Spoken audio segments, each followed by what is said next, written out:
I refused to pay $69,000 for my sister's wedding venue. In retaliation, she invited me to what she called a special family dinner. I walked into the private dining room and saw three men in cheap suits waiting for me alongside my furious parents. My sister slid a thick legal document across the table and told me to sign over 40% of my company, or I would regret it. I just smiled, took a sip of my water, and told her she really did not know my husband. Right on cue, the heavy oak doors swung open, and my husband walked in flanked by two armed federal agents. My name is Chloe. I am 32 years old, and I am the founder and chief executive officer of a private wealth management firm in Atlanta, Georgia.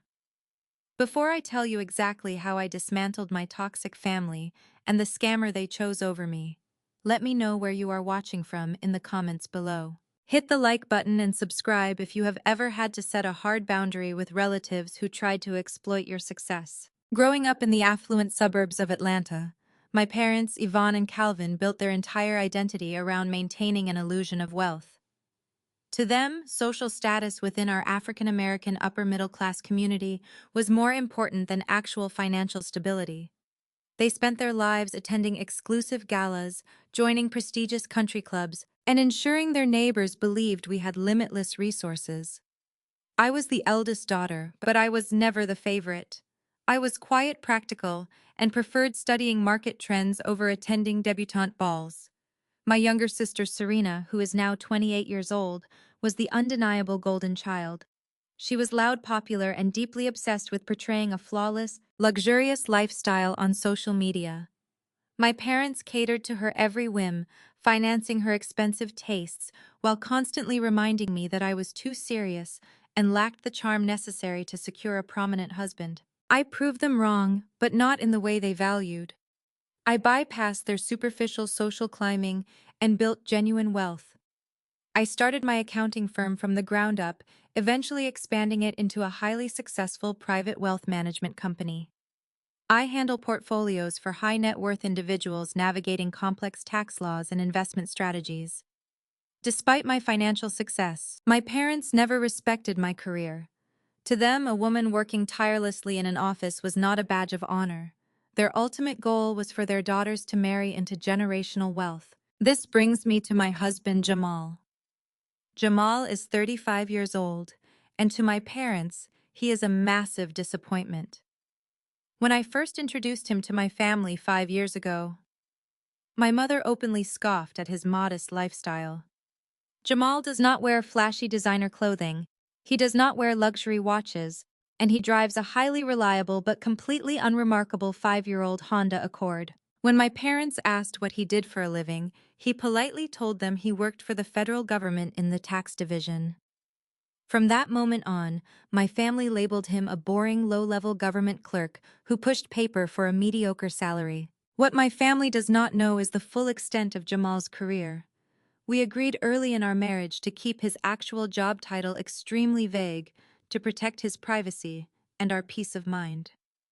If my parents knew the truth, they would either boast about it to their social circle or constantly demand legal favors. Jamal is not a simple tax clerk. He is a United States attorney. I is a high-ranking federal prosecutor who specifically leads the white-collar financial crimes and fraud division for the Northern District of Georgia. He spends his days dismantling multi-million-dollar embezzlement rings, taking down money laundering syndicates, and putting high-profile scammers in federal prison. He is brilliant, highly respected, and incredibly observant. My family's disdain for Jamal only intensified when Serena brought home her fiancé, DeAndre. DeAndre is 31 years old and everything my parents ever dreamed of for a son-in-law. He is loud, excessively flashy, and constantly bragging about his wealth. He introduced himself to our family as the founder and chief executive officer of a revolutionary cryptocurrency investment fund. He showed up to family dinners driving a different luxury car every month, wearing thick gold chains and designer suits covered in logos. My parents were completely enamored by him. They treated DeAndre like royalty, constantly comparing Jamal to him and loudly wondering why my husband could not be more ambitious. The situation reached a breaking point on a quiet Saturday afternoon. I was sitting in my home office reviewing quarterly portfolios for a client when my phone lit up with a video call from Serena. I answered the call fully expecting her to complain about another minor wedding detail. Instead, the screen showed Serena sitting in the passenger seat of a car. Behind her, DeAndre was driving, making sure the camera captured the steering wheel of his Bentley. Serena did not even bother to say hello. Her face was flushed and her voice was shrill with panic. She immediately launched into a frantic rant about her wedding planner. She explained that she had selected a massive historic estate in Buckhead for her wedding reception, a venue that caters strictly to the ultra-wealthy. The wedding planner had supposedly given her a hard deadline. She needed to submit a payment of $69,000 by Monday morning, or the estate would release her reserved date to another couple. I sat at my desk looking at my sister through the screen, completely unfazed by her panic. I calmly asked her why she was calling me about her wedding venue deposit. Serena scoffed as if my question was incredibly stupid. She demanded that I wire the $69,000 to her bank account immediately. She called it a temporary family loan, claiming it was my duty as the successful older sister to ensure her big day was flawless. I raised an eyebrow and asked the most logical question. I asked her why her incredibly wealthy crypto-millionaire fiancé could not simply pay for his own wedding venue. At that moment, DeAndre leaned into the camera frame.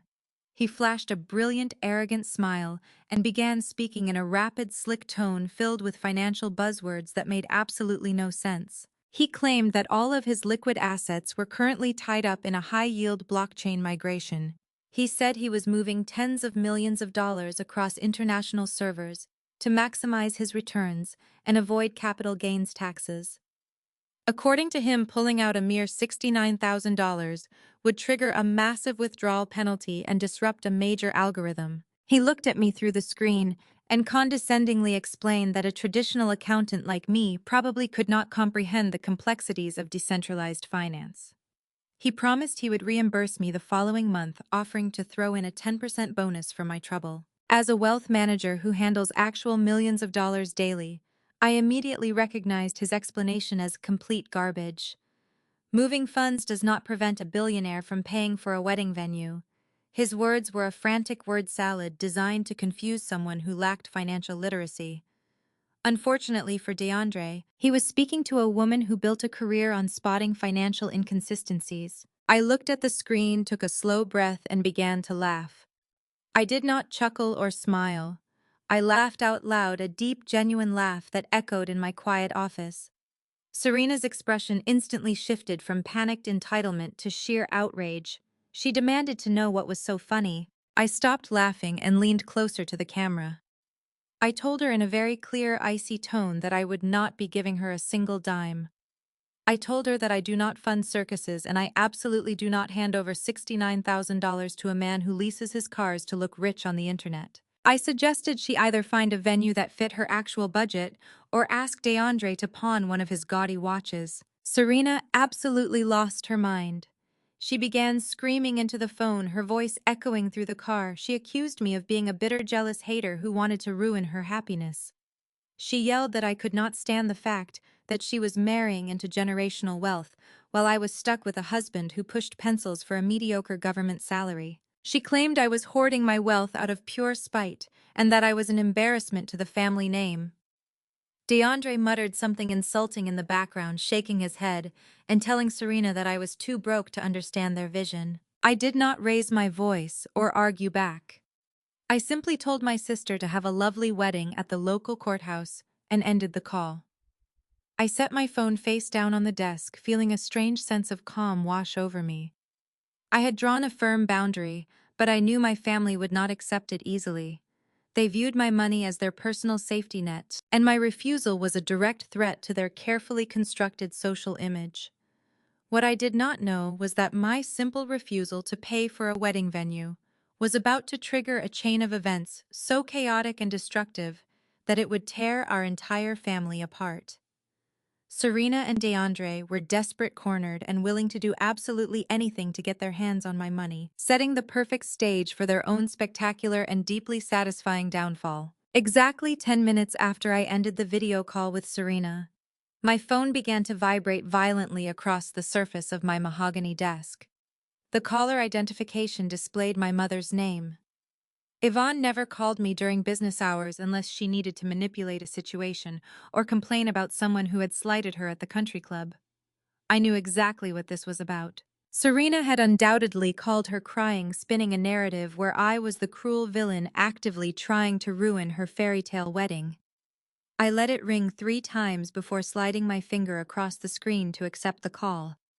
I placed the phone on speaker and set it down. Before I could even offer a greeting, my mother launched into a tirade. Her voice was sharp, carrying that specific tone of haughty indignation she reserved for dealing with customer service workers, or me. She demanded to know what was wrong with me. She asked how I could possibly be so callous and vindictive toward my own flesh and blood. According to Yvonne, Serena was currently sobbing so hard she could barely breathe, completely devastated by my refusal to support her. I leaned back in my office chair, steepling my fingers. I told my mother that Serena was crying because she wanted a $69,000 venue that she could not afford, and I simply refused to be her personal automated teller machine. Yvonne scoffed loudly.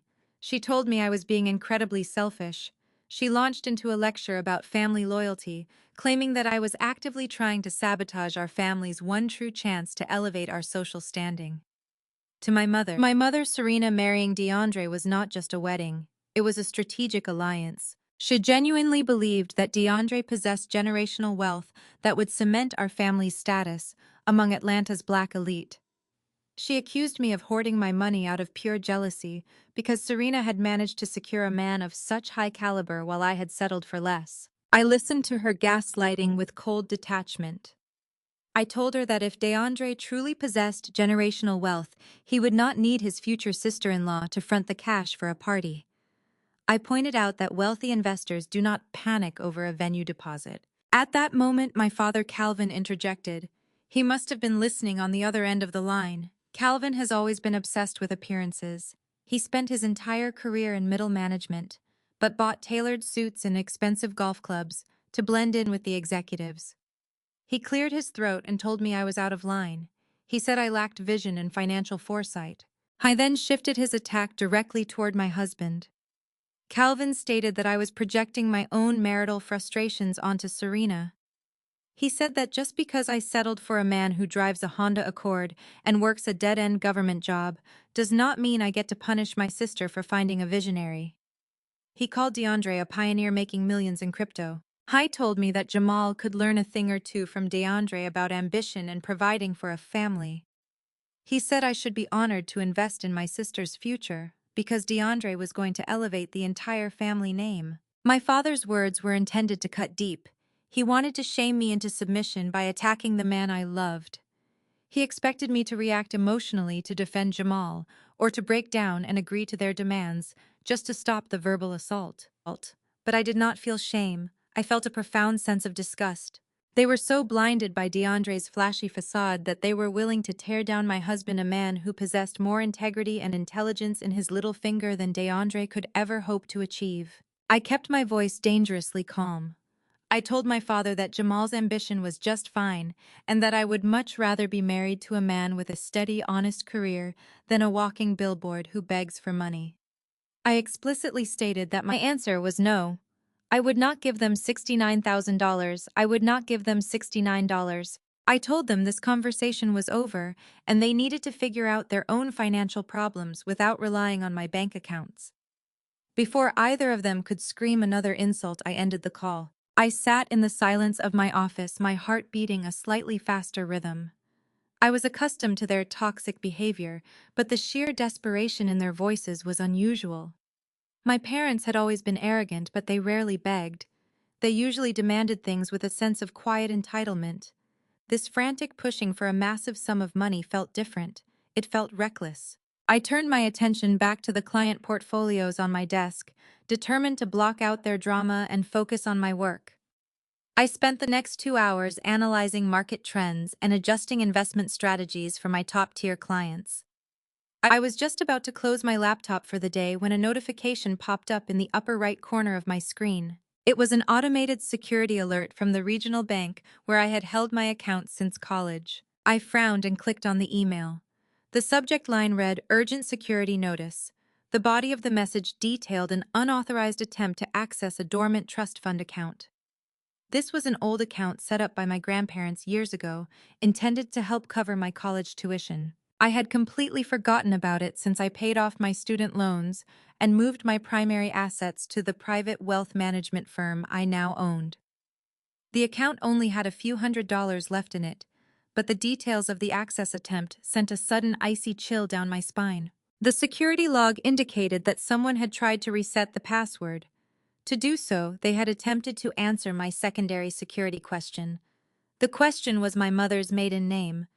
The person trying to access the account had entered the correct answer.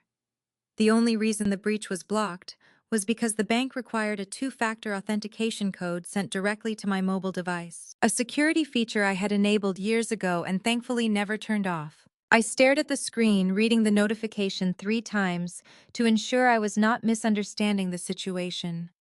Someone knew my mother's maiden name and was actively trying to breach my financial accounts just hours after I refused to hand over $69,000. It did not take a genius to connect the dots.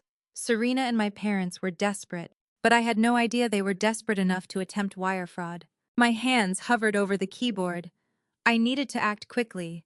I picked up my cell phone and dialed my husband's private secure line.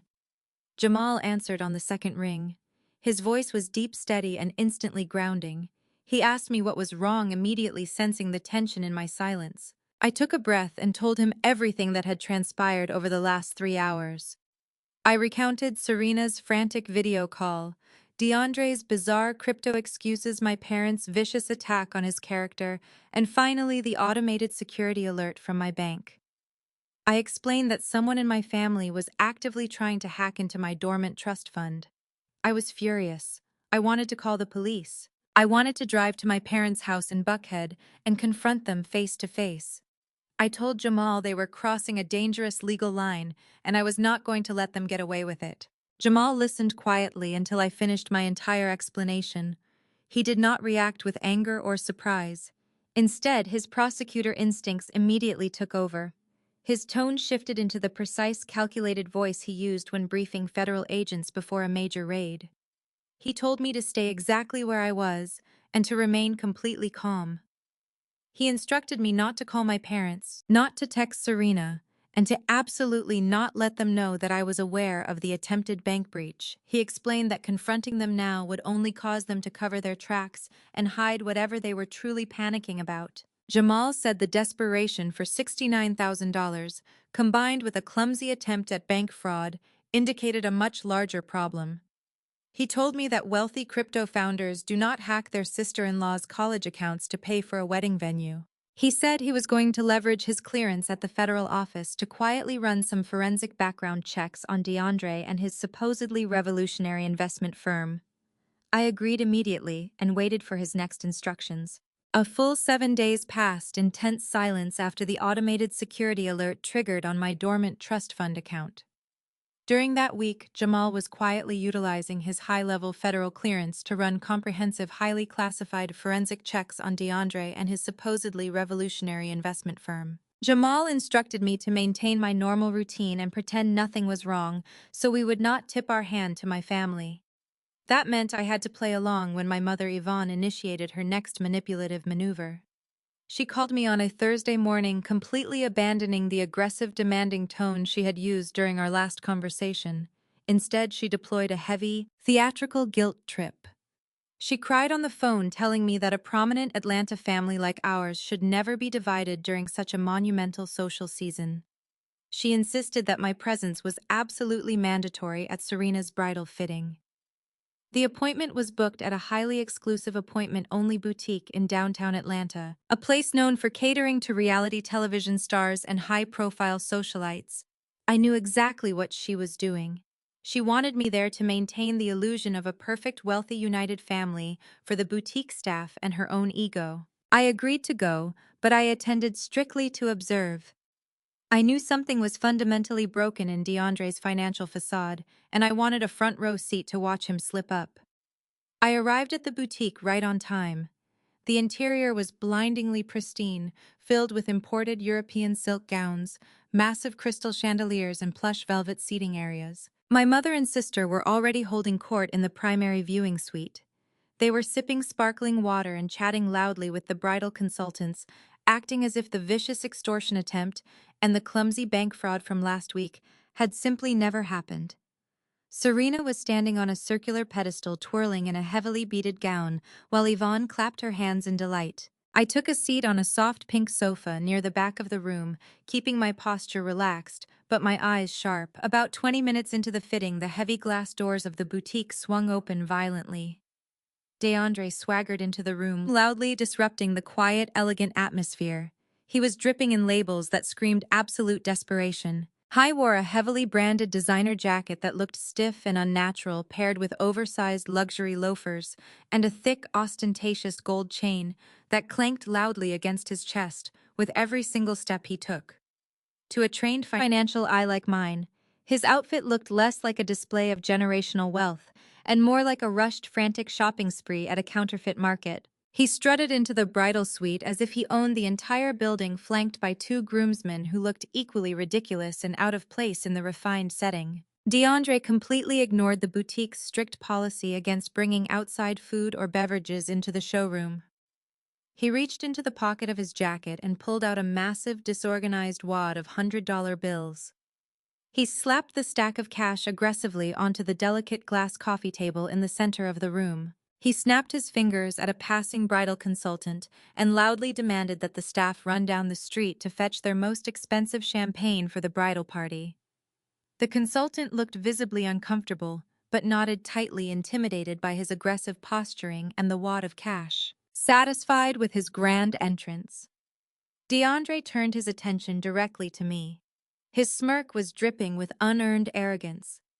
He walked over to where I was sitting quietly on the velvet sofa and clearly decided to put on a show for my mother, his groomsmen, and the boutique staff. He looked me up and down, letting out a loud, mocking laugh. He crossed his arms over his branded jacket and loudly declared that if Jamal ever wanted to escape poverty and stop pushing pencils for the government, I should tell my husband to hand over his meager retirement savings to him.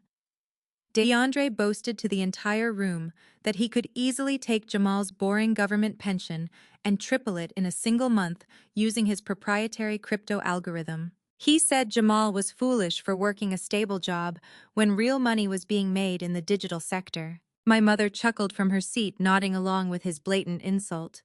Serena beamed proudly from her pedestal, clearly thrilled that her fiancé was publicly humiliating her successful older sister. The groomsmen snickered, waiting for me to react. They expected me to scream, to cry, or to storm out of the boutique in a fit of rage. They expected an emotional outburst that they could label as jealousy or bitterness to validate their own toxic narrative about my life. I did not scream. I did not raise my voice. I did not give them a single ounce of the emotional reaction they were so desperately craving. I simply crossed my legs, looked at the messy stack of cash on the glass table, and then looked directly into DeAndre's eyes. I deployed my icy, calculated composure, the exact same demeanor I use when dismantling corporate tax evasion schemes in my boardroom. I smiled a razor-thin smile and told DeAndre that tripling a federal retirement fund in 30 days sounded absolutely fascinating. I kept my voice loud enough for the entire room to hear, but perfectly modulated and calm. I asked him which specific decentralized exchange his firm utilized to secure that kind of unprecedented risk-free yield. DeAndre's arrogant smirk faltered for a fraction of a second. His eyes darted to the side. He waved his hand dismissively and mumbled a vague sentence about private offshore nodes and exclusive investor pools. He tried to turn away, hoping to end the conversation, but I leaned forward and pressed harder, refusing to let him off the hook. I asked him how he was managing the capital gains tax liability on those offshore nodes, considering the recent Securities and Exchange Commission regulations regarding cross-border digital asset transfers. I kept my gaze locked onto his face, watching the panic begin to set in. I questioned his liquidity pool depth, asking how his revolutionary fund sustained such massive payouts without risking a total cascade failure during a sudden market dip. I asked him if his smart contracts were audited by a reputable third-party firm, or if he was relying entirely on Layer 2 scaling solutions to mask high transaction fees. I demanded to know his firm's specific protocol for mitigating impermanent loss when farming yield on highly volatile digital tokens in an unpredictable market. With every precise, highly technical financial question I asked, DeAndre's confident posture crumbled a little more. The loud, arrogant crypto millionaire suddenly looked like a cornered animal. Sweat began to bead on his forehead, catching the light from the chandeliers. He shifted his weight nervously from foot to foot. He started stuttering, looking frantically around the room for an escape route. He tugged at the collar of his jacket as if the room had suddenly grown entirely too hot for him to breathe comfortably. My mother stopped chuckling. Her smile faded as she watched her future son-in-law struggle to string a coherent sentence together. Serena dropped her arms, looking confused and slightly embarrassed by DeAndre's sudden inability to speak. The groomsmen stopped snickering and looked awkwardly at the floor, suddenly finding the boutique carpet utterly fascinating. DeAndre finally managed to choke out a defensive reply. He claimed that his elite wealth management team handled all the boring technical details and that a true visionary like him only focused on the big picture strategy. He tried to laugh it off, but the sound was weak and hollow, exposing his profound ignorance. He reached down and snatched his wad of cash off the glass table, shoving it hastily back into his jacket pocket like a frightened child hiding a stolen toy. I did not let up. I maintained my icy stare and told him that real visionaries know exactly where every single cent of their money lives, and they certainly do not pay for wedding expenses with disorganized stacks of cash, like a low-level street dealer trying to look important. I pointed out that legitimate wealth management firms operate through traceable wire transfers and secure corporate accounts, not crumpled $100 bills pulled from a jacket pocket to impress retail workers. The silence in the bridal suite was absolutely deafening. The boutique staff who had returned with the expensive champagne stood awkwardly near the doorway, unsure of what to do with the heavy bottles. DeAndre was visibly shaking now. He completely refused to make eye contact with me. He muttered something incomprehensible about needing to take an urgent business call and practically ran out of the boutique, leaving his groomsmen behind. He did not even look at Serena before fleeing the room, pulling his phone out as a pathetic prop to justify his hasty retreat from the bridal fitting. I sat back against the velvet sofa, smoothing the skirt of my dress. I picked up a magazine from the coffee table and began flipping through the glossy pages as if absolutely nothing out of the ordinary had just occurred. I knew right then that Jamal was going to find something massive and undeniably criminal. DeAndre was not a millionaire visionary. He was a terrified, desperate man playing a highly dangerous game, and the cracks in his fake facade were widening by the minute. I just had to calmly sit back, observe their panic, and wait for the whole fragile illusion to shatter completely into a million unfixable pieces. The heavy glass doors of the boutique swung shut behind DeAndre, leaving a thick, uncomfortable tension hovering in the air. Serena stood frozen on her circular pedestal, her hands clutching the layers of imported tulle. The boutique consultants exchanged nervous glances, quickly trying to restore the luxurious atmosphere of the fitting. The lead consultant stepped forward with a practiced smile, gesturing toward a garment bag hanging in the corner of the room. She unzipped it, revealing a breathtaking custom gown covered in intricate hand-sewn crystals and delicate French lace. Serena gasped, completely abandoning her confusion over DeAndre's sudden exit. She rushed over to the gown, running her fingers over the beadwork. The consultant informed us that the dress was an exclusive designer piece flown in specifically for this appointment and carried a price tag of $15,000. Serena squealed in delight, holding the heavy fabric against her body while admiring her reflection in the floor-to-ceiling mirrors. My mother, desperate to reclaim the social dominance that DeAndre had just fractured, stepped right into the center of the showroom. Yvonne smoothed her tailored blazer, lifted her chin, and turned to address the boutique manager with a booming theatrical voice. She announced that the dress was absolutely perfect for a high-society Buckhead wedding. She then pointed directly at me, still sitting quietly on the pink velvet sofa. With a smug, entitled smile, my mother loudly proclaimed to the entire staff that I, the highly successful older sister, would be covering the $15,000 bill today as a generous engagement gift. The boutique manager smiled warmly and walked toward me holding an embossed leather payment folio. Serena clapped her hands together, shouting that I was the best sister in the world, playing her part in my mother's elaborate stage production perfectly. They fully expected me to hand over my corporate credit card to save face in front of the luxury retail workers. They assumed my desire to maintain a pristine public image would override my financial boundaries. They were severely mistaken. I calmly closed the magazine I had been reading and placed it neatly back onto the glass coffee table. I stood up, smoothed the skirt of my dress, and picked up my handbag.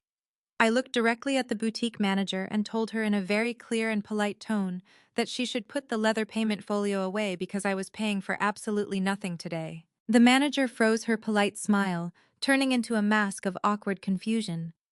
My mother's smug expression instantly dropped. Yvonne marched toward me, her eyes flashing with pure fury.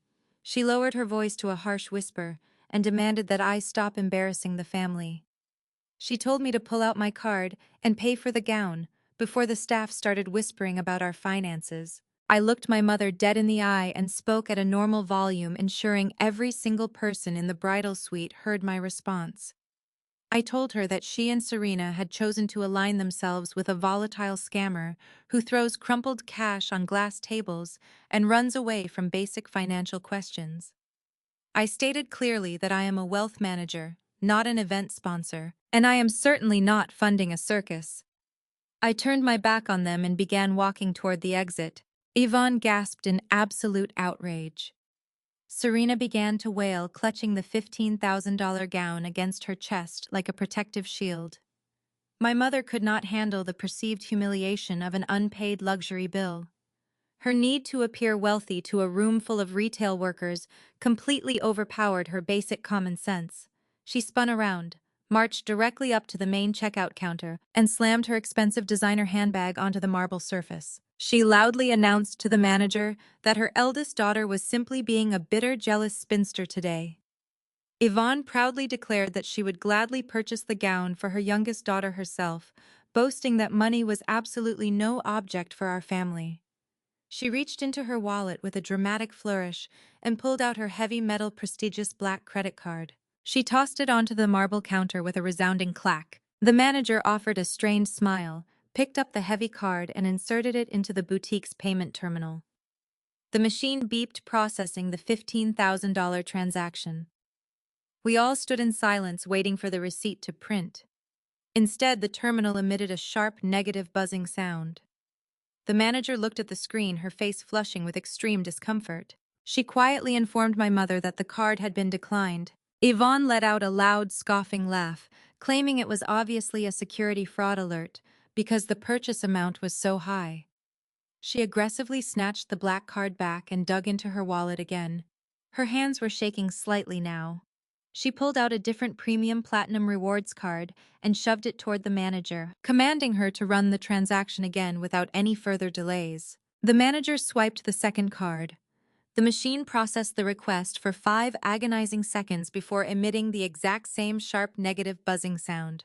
Declined again. The silence in the boutique was absolutely devastating. Serena dropped the crystal gown onto the floor, staring at our mother in sheer panic. Yvonne's face turned a mottled shade of red. She began slamming her fist on the marble counter, screaming at the boutique manager. She accused the store of having broken equipment, yelling that her credit limit was boundless, and that they were deliberately trying to humiliate a prominent family. She demanded they call their merchant services provider immediately to fix their faulty machines. I did not stay to watch the rest of her frantic meltdown. I pushed open the heavy glass doors and stepped out into the warm Atlanta afternoon, leaving my mother and sister screaming at the bewildered boutique staff while their declined credit cards lay uselessly on the counter. The reality was undeniable. My parents were financially drowning, and their desperate attempt to hack my trust fund last week suddenly made perfect, terrifying sense. 3 days of absolute radio silence followed the bridal boutique disaster. My phone did not ring. I received no angry text messages from my mother, no guilt-tripping voicemails from my father, and no dramatic social media posts from my sister. The sudden quiet was deeply unsettling. In my family, silence never meant peace. Silence meant they were regrouping, plotting, and strategizing their next move. During those 3 days, Jamal worked late into the night at his federal office. He could not tell me exactly what he had uncovered in his forensic investigation due to strict government confidentiality protocols, but his demeanor told me everything I needed to know. Jamal is a man composed of pure focus and restraint, but when he returned home each night, his jaw was clenched tight, and his eyes carried a dark, serious intensity. He repeatedly asked me if I felt safe and reminded me to keep all the doors locked. The gravity of his reaction confirmed my worst suspicions. DeAndre was not just a flashy liar, he was incredibly dangerous. On the afternoon of the fourth day, the silence finally broke. I was sitting at my kitchen end, sipping a cup of black coffee and reviewing a client contract when my phone vibrated against the granite countertop. It was a text message from Serena. I unlocked my screen and read the message carefully.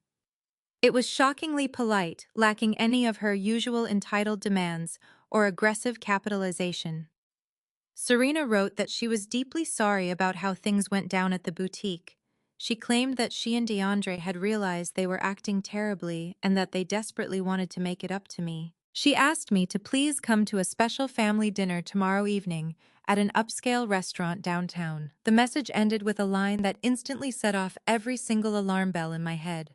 She wrote, "Just us, we need to talk." My sister had never apologized to me in her entire life. She certainly had never offered to host a special family dinner to make amends. This sudden shift from hostile entitlement to sickly sweet desperation was jarring and completely unnatural. My family did not do olive branches, they did ambushes. I stared at the glowing screen of my phone, analyzing every word of her message. They wanted me alone in a room. They needed something from me so badly that they were willing to swallow their massive pride and pretend to be apologetic.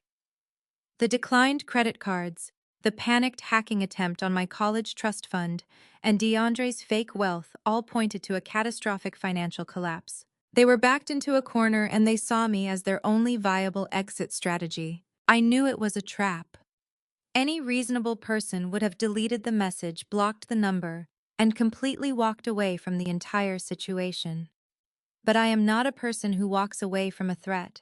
I am a person who neutralizes it.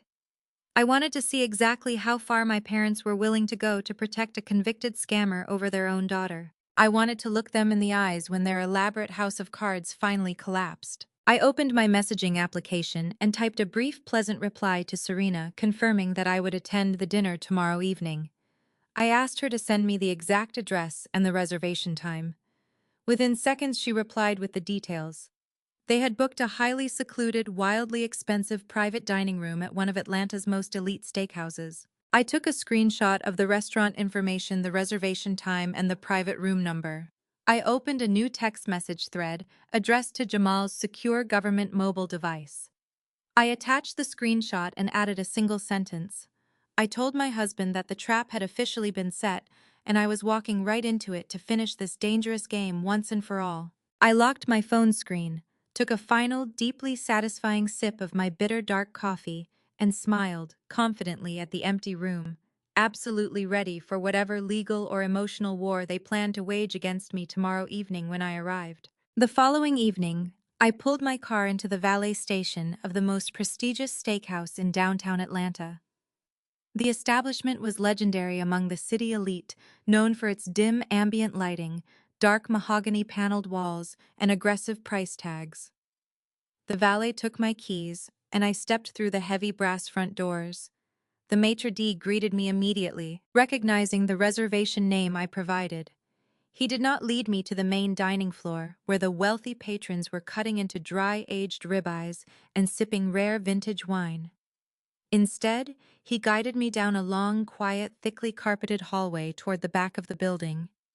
We stopped in front of a solid oak door adorned with a polished brass plaque that read, "Private Dining Suite A." The maitre d' opened the door for me, bowed his head slightly, and stepped aside to let me enter. I walked into the room, and my initial observation confirmed every single suspicion I had harbored since receiving Serena's text message. The setup was incredibly bizarre. The room was expansive, featuring a massive rectangular dining table capable of seating 20 guests. A crystal chandelier hung directly overhead, casting a bright, unforgiving light down onto the polished wood. However, there was absolutely no food in sight. There were no menus placed at the seats, no bread baskets, no silver platters of appetizers, and no wine bottles chilling in ice buckets. The only items on the table were several sweating pitchers of tap water and a few empty glass tumblers. This was clearly not a dinner intended for making amends or celebrating a family reunion. This was a war room, and I had just walked directly into an ambush. Sitting on one side of the long table were my parents, Yvonne and Calvin. They sat rigidly in their high-backed leather chairs, their faces pulled tight with an anxiety they were desperately trying to mask with arrogant scowls. Next to them sat Serena, chewing aggressively on her thumbnail, completely devoid of her usual loud, boastful energy. Beside her slouched DeAndre, who was no longer wearing his flashy designer jackets or his heavy gold chains. He wore a plain, wrinkled black button-down shirt, and he looked physically ill. His eyes were bloodshot, his leg bounced rapidly under the table, and he kept wiping sweat from his forehead with the back of his hand. But it was the three men sitting directly across from my family that truly captured my attention. They were not family members, and they certainly were not friends. They were three men wearing incredibly cheap, ill-fitting gray suits that looked like they had been purchased off the clearance rack of a discount department store. Their ties were poorly knotted, their briefcases were scuffed, and they carried an undeniable aura of desperation mixed with predatory greed. They looked like bottom-feeding scam artists attempting to play the role of high-powered corporate attorneys. I stood near the entrance, surveying the pathetic scene before me. I did not take a seat. I simply crossed my arms over my chest and waited for someone to speak. The heavy oak door clicked shut behind me, the sound echoing loudly in the tense, silent room. The metallic lock engaged with a sharp snap, physically sealing me inside the private suite with my toxic family and their hired muscle. The man sitting in the center of the three cheap suits cleared his throat loudly. He stood up, smoothed the lapels of his wrinkled jacket, and offered a predatory yellow-toothed smile. He gestured to the empty leather chair situated at the head of the table directly opposite from where he was standing. He told me to please take a seat so we could get down to business. I ignored his instruction entirely.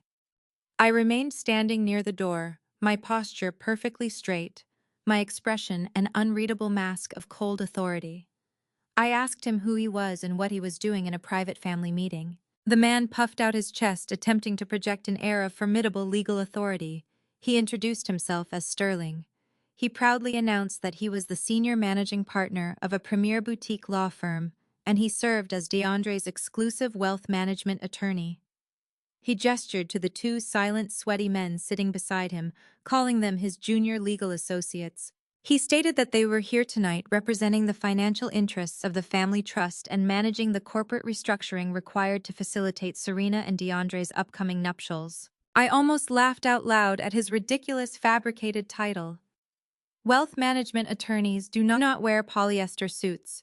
They do not hold meetings in empty restaurant rooms without offering their clients a meal, and they certainly do not represent men who pay for wedding dresses with crumpled $100 bills. I kept my face blank and told Sterling to skip the theatrical introductions and show me exactly what he wanted. Sterling's fake smile vanished. He reached down into his scuffed leather briefcase and pulled out a thick, heavy stack of legal documents. The papers were bound together with a thick black binder clip. He slid the heavy stack across the polished mahogany table. The documents glided over the smooth wood and stopped just inches from the edge, directly in front of the empty chair they wanted me to occupy. Sterling crossed his arms and told me that the paperwork contained a few standard financial transfers required to finalize the family investment portfolio. He instructed me to review the highlighted sections and sign my name on the dotted lines at the bottom of the final page. I slowly walked over to the table. I did not sit down. I reached out, picked up the heavy stack of documents, and began flipping through the pages. I did not need a lawyer to translate the text for me. I deal with complex corporate asset transfers every single day of my professional life. As I read through the dense legal jargon, the sheer audacity of their extortion attempt became shockingly clear. The first section of the document was a transfer of equity agreement. It explicitly demanded that I sign over 40% of the ownership rights to my private wealth management firm directly to DeAndre's holding company. They were trying to legally force me to surrender almost half of the business I had built from nothing, handing my hard-earned profits and corporate voting rights over to a man who could not even explain basic capital gains taxes. The second section of the document was even more outrageous. It was a quitclaim deed and a leveraged lien agreement. The paperwork demanded that I place a secondary mortgage lien against my personal fully paid-off home. The document explicitly authorized DeAndre to use the equity in my private residence as collateral to secure a massive commercial loan for his supposedly revolutionary cryptocurrency fund. If DeAndre defaulted on that commercial loan, the bank would have the full legal authority to seize my home and auction it off to cover his debts. They were not asking for a small favor. They were aggressively attempting to steal my company, hijack my professional revenue, and legally jeopardize the roof over my head. I flipped to the final page and saw the signature lines waiting for my ink. The documents were notarized in advance, an illegal practice that proved Sterling and his associates were nothing more than criminal accomplices in DeAndre's fraud scheme. I calmly closed the heavy stack of documents. I dropped them back onto the polished mahogany table with a loud, dismissive thud. I looked directly at my parents. I asked them if they had actually read the documents their future son-in-law was trying to force me to sign. I asked them if they fully understood that they were actively participating in a criminal conspiracy to extort their eldest daughter out of her entire life's work and her personal home. My mother, Yvonne, immediately deployed her ultimate weapon. She began to cry. Her tears were entirely fake, a calculated theatrical display of maternal distress designed to manipulate my emotions and paint me as the cruel aggressor. She covered her face with her hands, letting out loud, dramatic sobs that echoed through the private dining room. She peeked through her fingers to ensure I was watching her performance. Yvonne cried out that I was being completely unreasonable and paranoid. She wailed that this was not an extortion attempt, but a necessary and urgent emergency family bailout. She claimed that the entire family was facing a temporary financial crisis, and that I was the only person with enough liquid assets and corporate credit to save them from total ruin. She told me that family members must always support each other during hard times, and my refusal to sign the documents was a direct betrayal of my own blood. Calvin slammed his fist onto the table, his face turning a deep shade of red. He joined my mother's gaslighting campaign, aggressively pointing his finger at me. He shouted that I was acting like a selfish, greedy tyrant. He claimed that DeAndre's crypto fund was experiencing a minor unforeseen liquidity freeze due to a sudden market shift. I insisted that DeAndre was a brilliant financial mind who just needed a temporary bridge loan to keep his investments afloat until the market stabilized. Calvin demanded that I stop asking questions, stop reading the fine print, and simply sign the papers to protect the family name. Serena chimed in, her voice shrill and desperate. She yelled that her wedding was only weeks away and the vendors were threatening to cancel everything if they did not receive their final payments by Friday. She accused me of deliberately trying to sabotage her happiness by withholding my signature. She said that if I truly loved her, I would not hesitate to leverage my business and my home to ensure she got the fairy tale wedding she rightfully deserved. I stood perfectly still, letting their vicious words wash over me. I watched my mother force fake tears down her cheeks. I watched my father aggressively demand my complete financial submission. I watched my sister throw a childish tantrum over a luxury party while actively participating in an illegal extortion plot. They were functioning as a unified front, using guilt, shame, and aggressive gaslighting to pressure me into signing away everything I owned. They truly believed they had cornered me. They thought that locking me in a private room with 3 shady lawyers and screaming at me about family loyalty would break my resolve. They assumed that my desire for their love and approval would blind me to the glaring red flags waving right in front of my face. They thought I was the same quiet, eager-to-please girl who used to beg for their attention. They failed to realize that the quiet girl was gone, entirely replaced by a woman who deals with corporate sharks for a living. I looked at the fake legal documents, then looked at the desperate, sweating faces of my family and their hired scammers. The sheer absurdity of their plan was almost comical. They had built an elaborate trap, but they were about to find out that they were the ones who were actually locked inside. I let the heavy silence stretch across the private dining room, watching my father closely. The bluster and rage he had displayed just moments earlier began to visibly deflate under my unwavering gaze. Calvin shifted in his high-backed leather chair, avoiding my eyes as he looked down at his trembling hands. The aggressive facade of a wealthy patriarch was crumbling, revealing the terrified, financially ruined man underneath. I did not say a word. I simply waited for the inevitable confession to spill from his lips. The tension in the room grew so thick it felt suffocating. Finally, my father let out a long, defeated sigh that seemed to drain the last ounce of his pride. He looked up at me, his eyes red and frantic. He admitted that they were completely out of options. His voice cracked as he confessed the ultimate family secret, the terrifying reality they had been hiding behind designer clothes and country club dinners. Calvin revealed that 6 months ago he and Yvonne had secretly taken out a massive reverse mortgage on their sprawling Buckhead estate.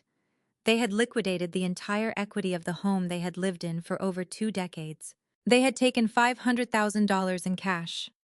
I stared at him, my mind rapidly processing the sheer magnitude of their financial recklessness. My parents had always been obsessed with their social standing, but betting their primary residence was a level of desperation I had never anticipated. I asked him in a flat, emotionless tone exactly what he had done with $500,000 of borrowed money. My mother let out another dramatic sob, burying her face in her hands. Calvin swallowed hard and pointed a shaking finger toward DeAndre.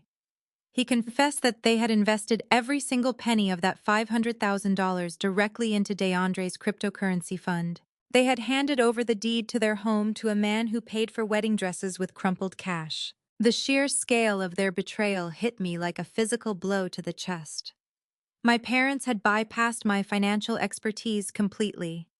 I was a professional wealth manager, their own flesh and blood, fully capable of vetting any investment opportunity. Yet they had chosen to blindly trust Serena's flashy loudmouth fiancé simply because he drove a leased Bentley and promised them impossible, overnight returns.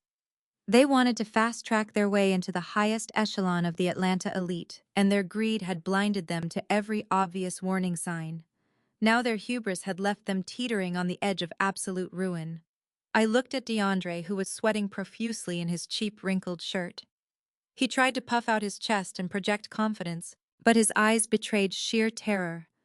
I demanded to know where the money was located. I asked him to pull out his phone log into his exchange platform and show me the $500,000 portfolio right now. DeAndre stammered, holding his hands up defensively. He launched into another pathetic, highly rehearsed monologue filled with meaningless tech jargon. He claimed that the funds were completely safe, but temporarily inaccessible. He smoothly lied, staring me right in the eye, claiming that the entire $500,000 was locked in a temporary blockchain freeze due to a massive international server migration. He said his firm was upgrading their smart contract protocols to a new network, and all investor capital was frozen during the transition period to prevent data corruption. He spoke quickly, trying to sound authoritative, insisting that the liquidity would return in a matter of weeks and double in value once the migration was finalized. I did not break eye contact with the scammer sitting across the table. I told DeAndre that blockchain migrations do not freeze $500,000 of retail liquidity for weeks. I told him his technical explanation was an insulting amateur lie. Serena slammed her hands on the mahogany table, her voice shrill and hysterical. She yelled that DeAndre was telling the truth and that I just refused to understand high-level digital finance. She screamed that because the funds were temporarily frozen, their wedding vendors were threatening to cancel the entire event. The caterers, the florists, and the estate venue had all issued final warnings. If they did not receive their massive payments by Friday, the fairy tale Buckhead wedding would be completely called off. Serena wailed that she would be humiliated in front of her entire social circle. But a cancelled luxury wedding was only a fraction of their current nightmare.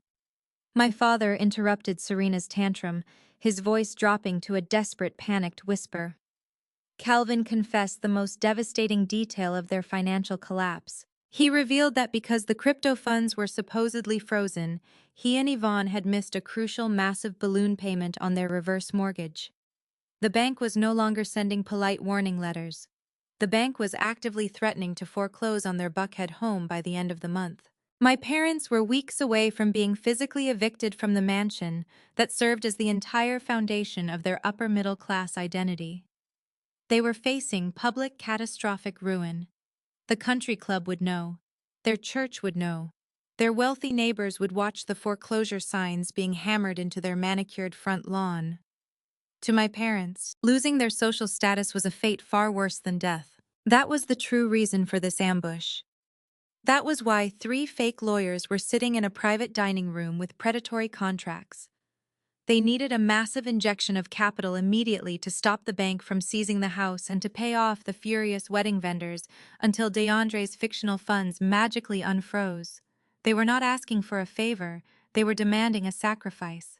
Yvonne stopped crying and wiped her eyes. Her expression hardened into a mask of cold, calculating entitlement. She looked at me and demanded that I sign the documents Sterling had placed on the table. She told me to sign over 40% of my wealth management firm and leverage my personal home as collateral. She framed this outrageous demand as my absolute duty as a daughter. Yvonne stated that I owed them for raising me. She claimed that my refusal to sign over my life's work would mean I was deliberately choosing to make my parents homeless. She tried to weaponize my morality against me. She said that a good daughter would never let her elderly parents get thrown out onto the street. Calvin nodded vigorously, chiming in to reinforce her manipulation. He told me that putting up my company assets to bridge the gap was the only logical solution. He promised that DeAndre would release my collateral the second the blockchain server migration was completed. He demanded I stop being stubborn, pick up the pen, and save my family from complete devastation. Serena glared at me, her arms crossed, waiting for me to surrender and fund her extravagant lifestyle. They sat there, a united front of profound selfishness, fully expecting me to cave under the immense pressure of their guilt trip. I stood in the quiet, brightly lit room, looking at the people who were supposed to protect me. I stared at my parents, realizing the terrifying depth of their betrayal. They were perfectly willing to sacrifice my entire life's work, the business I had built through blood, sweat, and endless sleepless nights, simply to save their fragile social image. They were ready to risk the roof over my own head, jeopardizing my safety and my husband's future, all to protect their golden child scammer fiancé. They did not care if I lost everything, as long as they could continue attending their luxury galas and pretending to be incredibly rich. They viewed my success not as an achievement to be celebrated, but as a financial resource to be aggressively harvested whenever their own reckless greed led them to utter ruin. The sheer audacity of their demand stripped away any lingering traces of familial loyalty I had left inside my heart. I realized that my mother and father were not innocent victims of a clever con artist. They were willing participants in their own destruction, completely blinded by their insatiable hunger for elite status. I did not feel a single ounce of pity for them. I felt a cold, sharp, brilliant clarity. They had handed me the exact weapon I needed to dismantle their toxic reign forever. I looked down at the fraudulent legal contracts resting on the table. I took a slow, deep breath, feeling the power shift entirely into my hands. They desperately wanted me to bridge the massive gap. They wanted me to sign my entire life away, but they had completely underestimated the woman standing before them, and they had catastrophically misjudged the brilliant man I married. The time for playing their foolish games had officially come to an absolute and devastating end. I reached out, placing my fingertips squarely against the thick edge of the bound legal documents. With a slow, deliberate motion, I pushed the heavy stack back across the polished mahogany table. The papers glided over the smooth and stopped directly in front of Sterling, hitting his briefcase with a definitive hollow thud. I did not break eye contact with my mother as I pulled my hand back and crossed my arms over my chest. The rejection was undeniably final. The reaction was instantaneous. The second those documents left my side of the table, the performance of my mother came to a sudden halt. Her loud sobbing ceased as if someone had abruptly flipped a mechanical switch. The fake tears instantly dried up, and her face hardened into a mask of pure, unadulterated venom. She dropped her trembling hands from her face, revealing dry eyes and a tightly clenched jaw. The weeping victim act had failed, so the predators sitting across from me decided it was time to bare their teeth. Serena slammed her palms flat against the table, pushing her heavy leather chair back as she aggressively stood up. The golden child was no longer whining about luxury wedding vendors or crying over canceled floral arrangements. Her face twisted into a vicious, ugly sneer. She glared at me with a level of deep-seated hatred I had never seen from her before. She finally realized that begging and gaslighting were not going to crack my resolve, so she signaled her fake legal team to move to their final desperate strategy. Sterling leaned forward in his cheap gray suit. He steepled his fingers on the table, trying to project the menacing aura of a powerful corporate fixer. The fake yellow-toothed smile he had offered me earlier was completely gone. He looked at me with cold, dead eyes and reached inside his battered briefcase. He did not pull out another financial contract. Instead, he pulled out a thin manila folder and placed it squarely in the center of the table. He tapped the top of the folder twice with his index finger, creating a sharp sound in the quiet dining room. Sterling cleared his throat and lowered his voice, attempting to sound incredibly dangerous. He told me that my family had hoped we could resolve this temporary liquidity issue amicably, but my stubborn refusal left them with no other alternative. He stated that his law firm had conducted a thorough financial review of my early business operations. He claimed that this manila folder contained concrete evidence that I had embezzled a massive sum of money from an old family business account 7 years ago to secure the initial startup capital for my wealth management firm. I stared at him, my face completely blank.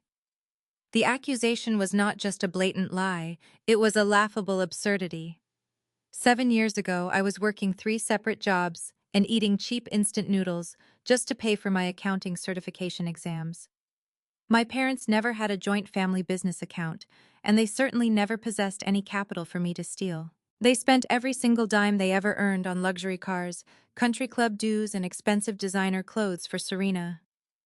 The idea that I had stolen my startup capital from them was a complete fabricated fantasy designed to intimidate me. But Sterling did not care about the truth. He only cared about manufacturing leverage. He aggressively tapped the folder again and told me that the documents inside painted a very clear picture of corporate fraud and grand theft. He claimed to have bank statements, forged signatures, and fraudulent transfer receipts that would easily convince a judge to freeze all of my personal and corporate assets. He warned me that white-collar embezzlement was a severe felony, carrying mandatory minimum prison sentences and massive financial penalties that would ruin my life. Sterling leaned closer, his cheap cologne wafting across the table. He lowered his voice to a harsh whisper and delivered his ultimate extortion threat. He told me that if I did not pick up the pen and sign over 40% of my company to DeAndre, right now his legal team would walk straight out of this steakhouse and hand this manila folder directly to the Atlanta Police Department. He said he would personally ensure that the State Financial Licensing Board received a full copy of the embezzlement report. He threatened to have my professional wealth management licenses permanently revoked, destroying my career, my reputation, and my entire livelihood in a matter of days. Serena shrieked from across the table, her voice echoing harshly off the dark wood panels of the dining room. She pointed a manicured finger right at my face and yelled that I was completely out of options. She commanded me to sign the papers immediately. She screamed that if I refused, Sterling would take the evidence to the authorities, and I would lose absolutely everything I had ever worked for. She taunted me loudly, proclaiming that my precious accounting firm would be seized, my wealthy clients would abandon me, and I would spend the next decade rotting in a federal prison cell while my business was liquidated. My father did not defend me. My mother did not tell Serena to stop threatening her own sister. They just stared at me with cold, calculating eyes, waiting for me to crack under the extreme pressure. They had convinced themselves that this horrific blackmail was simply tough love, a necessary strategy to force my hand and save their Buckhead mansion from the foreclosure auction. They were willing to frame me for a felony, destroy my professional life, and send me to prison, all to protect a scammer who had stolen $500,000 from them. This was the breaking point. This was the exact moment where the last fragile thread of familial obligations snapped completely in two. I looked at the people who had raised me, the people who shared my blood, and I felt nothing but absolute icy detachment. They expected me to panic. They expected me to burst into tears, to beg for mercy, to frantically grab the pen and sign away my company to avoid criminal charges. They expected the overwhelming fear of losing my pristine professional reputation to paralyze me into total submission. I did not flinch. I did not raise my voice. I did not shed a single tear. Instead, I slowly reached forward and picked up the crystal glass of ice water resting near my empty plate. The condensation was cold against my fingertips. I brought the glass to my lips, taking a long, slow, deliberate sip. I swallowed the cold water carefully, placed the crystal glass back down onto the mahogany table, and I smiled. Yvonne and Calvin exchanged a quick, nervous glance, suddenly unsure of their flawless extortion strategy. DeAndre, who had been sweating silently in his chair, shrank back slightly, his scammer instincts finally warning him that something was terribly wrong in this room. I looked directly at DeAndre, studying the terrified fraudster who had orchestrated this entire pathetic ambush. Then I slowly shifted my gaze to my parents. I looked at the arrogant face of Yvonne, at the desperate eyes of Calvin, and finally at the confused, angry sneer of Serena. They had spent my entire life underestimating me, and they had spent my entire marriage belittling the man I loved. I leaned forward slightly, resting my hands firmly on the edge of the table. I kept my voice incredibly calm, smooth, and laced with undeniable authority. I asked them a simple question. I asked, "You all think Jamal is just a boring tax guy, do you not?" The room went dead silent. Nobody answered. Sterling looked confused, not understanding why I was bringing up the career of my husband in the middle of a blackmail attempt. My father scoffed loudly. My mother crossed her arms, highly annoyed that I was stalling. They truly believed Jamal was nothing more than a meek, low-earning government clerk who pushed papers in a tiny cubicle. They believed he was utterly powerless. I slowly lifted my left wrist, turning it slightly to check the time on my watch. The gold hands indicated it was exactly 8 o'clock in the evening. The timing was absolutely perfect. The trap they thought they had set for me was about to violently snap shut, right on their own necks. I dropped my wrist, looked back up at my family, and let my smile widen into something truly predatory. I spoke my next words with absolute terrifying certainty. I said, "You really do not know my husband."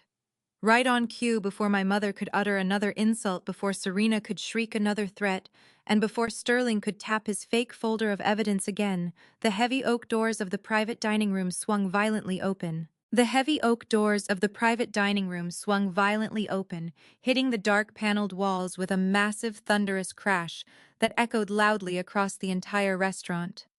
The sudden, terrifying sound instantly and completely silenced the room. My mother gasped loudly, clutching her chest in sheer terror.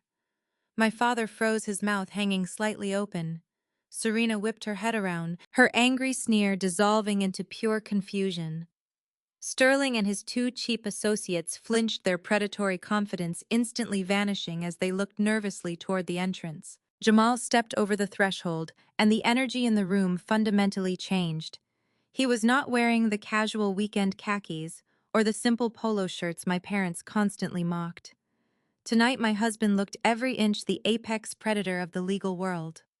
Jamal wore a sharply tailored charcoal gray government suit that fit his broad shoulders perfectly. His posture was impeccably straight, his expression an impenetrable mask of cold, calculating authority. He radiated a quiet, dangerous power that instantly suffocated all their false bravado. Flanking Jamal were two tall, heavily built men. They were not restaurant security. They were armed federal agents. They wore dark tactical pants and crisp navy blue windbreakers with the bright yellow letters FBI printed boldly across their chests and backs. The agents stepped into the private dining suite with practiced military precision, their eyes quickly sweeping the room. One agent moved to secure the entrance, blocking any possible exit. The other agent stepped slightly forward, positioning himself directly behind my chair, providing a silent wall of protection. The sheer visual impact of federal law enforcement invading an ultra-expensive Atlanta steakhouse completely paralyzed my family. Yvonne let out a high-pitched, breathless squeak. She pressed her back hard against her leather chair. Calvin gripped the edge of the mahogany table, his knuckles turning white. He tried to speak to demand an explanation for this intrusion, but his voice completely failed him. Serena just stared, her mouth opening and closing silently. They never expected me to summon the full weight of the United States Department of Justice. Jamal ignored my parents completely. He did not look at Yvonne, he did not acknowledge Calvin, and he did not even glance at Serena. He walked slowly and deliberately toward the center of the room, his leather dress shoes making no sound against the thick carpet. He stopped directly across from the three men in cheap gray suits. The power shift was instantaneous and absolute. Sterling, the man who had just threatened to ruin my life, suddenly looked incredibly small. His two junior associates shrank back into their chairs in terror. Jamal reached inside the breast pocket of his tailored suit jacket. He pulled out a heavy black leather credential case. With a swift, fluid motion, he tossed the case onto the center of the polished mahogany table. The leather case skidded across the smooth wood and stopped right next to the fake folder of fabricated evidence. The case flipped open upon impact, revealing a gleaming gold shield and a stark federal identification card. Jamal looked directly at Sterling and spoke with a voice that commanded absolute obedience. He announced his official title, enunciating every single word with crystal-clear precision. He introduced himself as the United States Attorney for the Northern District of Georgia, specifically leading the Financial Crimes and Fraud Division. The words hung in the quiet dining room like a physical weight. United States Attorney, Federal Prosecutor. The man my parents had ruthlessly mocked for driving a Honda Accord was actually the highest-ranking federal law enforcement official in the district.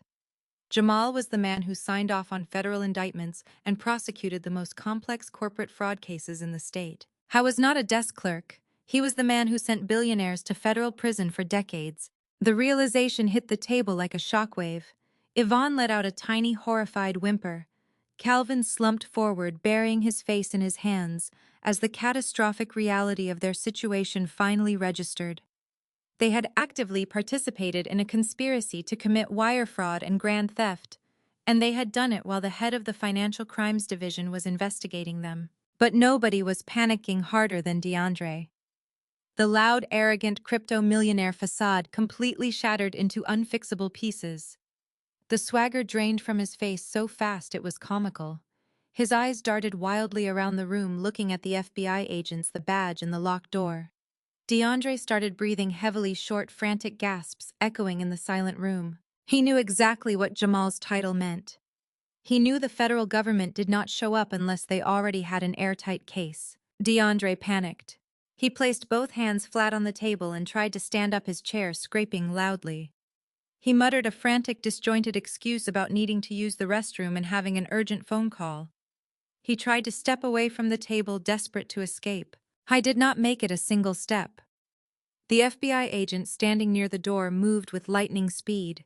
He closed the distance in a fraction of a second and placed a heavy, uncompromising hand squarely onto DeAndre's shoulder. The agent applied a forceful downward pressure, physically forcing the scammer right back into his leather chair. The agent leaned down, his face inches from DeAndre's ear, and told him in a low, gravelly voice to sit back down and keep his hands perfectly visible.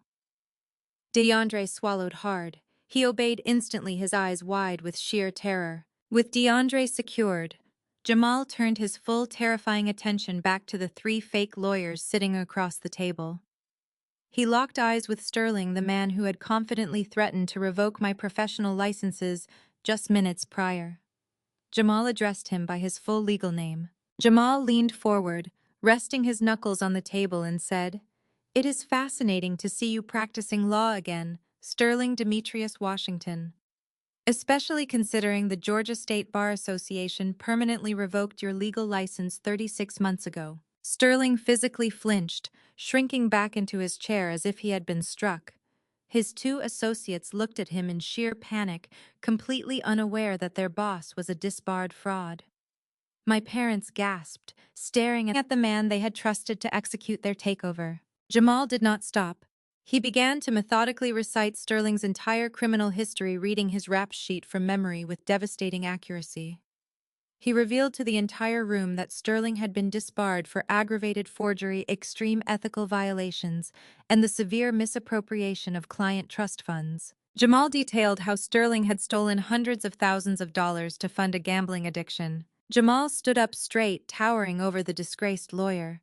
He informed Sterling that impersonating a licensed attorney to facilitate the fraudulent transfer of corporate assets across state lines was a severe federal offense. He added that attempting to actively extort the spouse of a sitting United States attorney escalated those charges to a level that guaranteed a very long stay in a federal penitentiary. Jamal pointed a finger at the manila folder resting on the table. He told Sterling that the Federal Bureau of Investigation had already pulled the security footage from his cheap rented strip mall office. He stated that federal undercover agents had already seized the hard drives he used to forge those fake embezzlement documents. There was no escape and no way out. The two junior associates sitting next to Sterling realized they were currently accessory to a massive federal crime. One of them began to hyperventilate, shaking his head and stammering that he was just a paralegal who was hired off a classified advertisement website. He frantically begged the FBI agents not to arrest him. The other associate simply stared at the gold federal badge, tears welling up in his eyes. Sterling could not speak. His throat worked silently, but no words came out. The arrogant, predatory fixer was gone, replaced by a terrified, broken man who knew his freedom had just permanently expired. He slowly raised his trembling hands, placing them on the table in surrender. Jamal turned his cold, uncompromising gaze away from the disgraced lawyer and finally looked directly at my parents. Yvonne was trembling so violently, her leather chair was physically shaking beneath her. Calvin looked as though he might pass out, his chest heaving as he struggled to draw air into his lungs.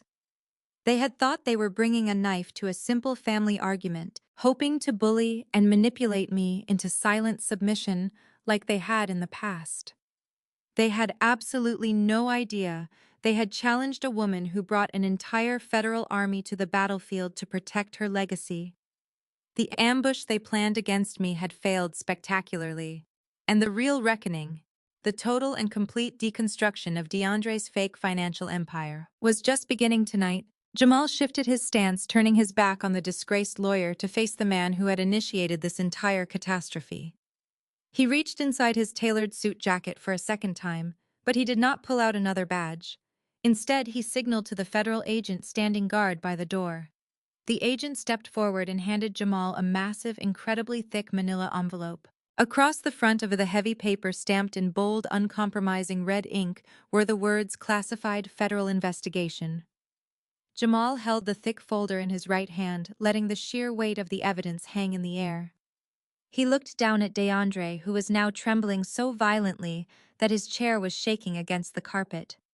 Jamal did not yell. He did not raise his voice to convey authority. He simply raised the folder and let it drop flat onto the center of the mahogany table. The heavy thud echoed through the private dining suite like a judge striking a gavel, sealing a final, inescapable verdict. Jamal placed his hands flat on the polished wood and leaned across the table, invading DeAndre's personal space. He announced to the room that there was absolutely no cryptocurrency investment fund. There were no offshore blockchain nodes, no high-yield liquidity pools, and no proprietary algorithms generating massive wealth. Jamal stated clearly that every single financial term DeAndre had ever spoken was a completely fabricated lie designed to steal money from unsuspecting victims. He pointed directly at the sweating man and revealed his true identity to the stunned room. DeAndre was not an elite financial pioneer or a visionary founder. He was a convicted confidence trickster with a long, heavily documented criminal record spanning 3 different states across the South. Jamal opened the red-stamped folder and began reading from the top page, his voice completely devoid of emotion. He detailed DeAndre's previous convictions for wire fraud, check kiting, and grand larceny. He explained that DeAndre specialized in affinity fraud, a specific type of financial scam where a predator infiltrates a tight-knit community to exploit their inherent trust. Jamal looked at my parents and explained that DeAndre deliberately targeted upper-middle-class African-American families who were desperate to maintain their elite social status.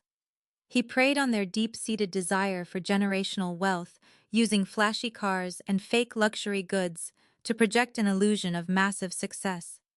He attended the right country clubs, showed up at the most exclusive charity galas, and charmed his way into the living rooms of families who wanted to believe they were getting early access to the next big financial revolution. He promised them exclusive returns that no traditional bank could ever match, and they handed over their life savings without ever asking for a single audited financial statement or legal prospectus. My mother stared at Jamal with wide, horrified eyes, her breath catching in her throat as the devastating reality began to penetrate her deep denial. Jamal flipped to the second page of the file, completely ignoring the sheer panic radiating from Yvonne and Calvin. He announced that federal investigators had been tracking DeAndre's banking activity for 8 months. The United States government had officially subpoenaed every single transaction, every wire transfer, and every hidden account associated with his fake corporate entity. Jamal looked directly at my father and stated that he knew exactly where the $500,000 from the reverse mortgage had gone. Calvin gripped the edges of the table, his knuckles bone white, his eyes darting frantically between Jamal and the thick federal case file. Jamal pulled a glossy, highlighted bank statement from the folder and slid it across the wood, stopping it directly in front of my father. Jamal instructed him to look very closely at the highlighted rows. He told Calvin that his $500,000 did not go into a secure digital wallet or a sophisticated international server migration. The very first thing DeAndre did when the massive wire transfer hit his fraudulent account was withdraw $40,000 in cash to cover the exorbitant luxury lease payments on the Bentley he drove to our family dinners. Jamal pointed to another highlighted line on the bank statement detailing a $15,000 transaction at an overseas replica dealer. He looked at DeAndre and loudly announced that the heavy gold Rolex currently sitting on his sweating wrist was a complete counterfeit purchased using stolen home equity. My mother let out a sharp, choked gasp, bringing a trembling hand up to cover her mouth.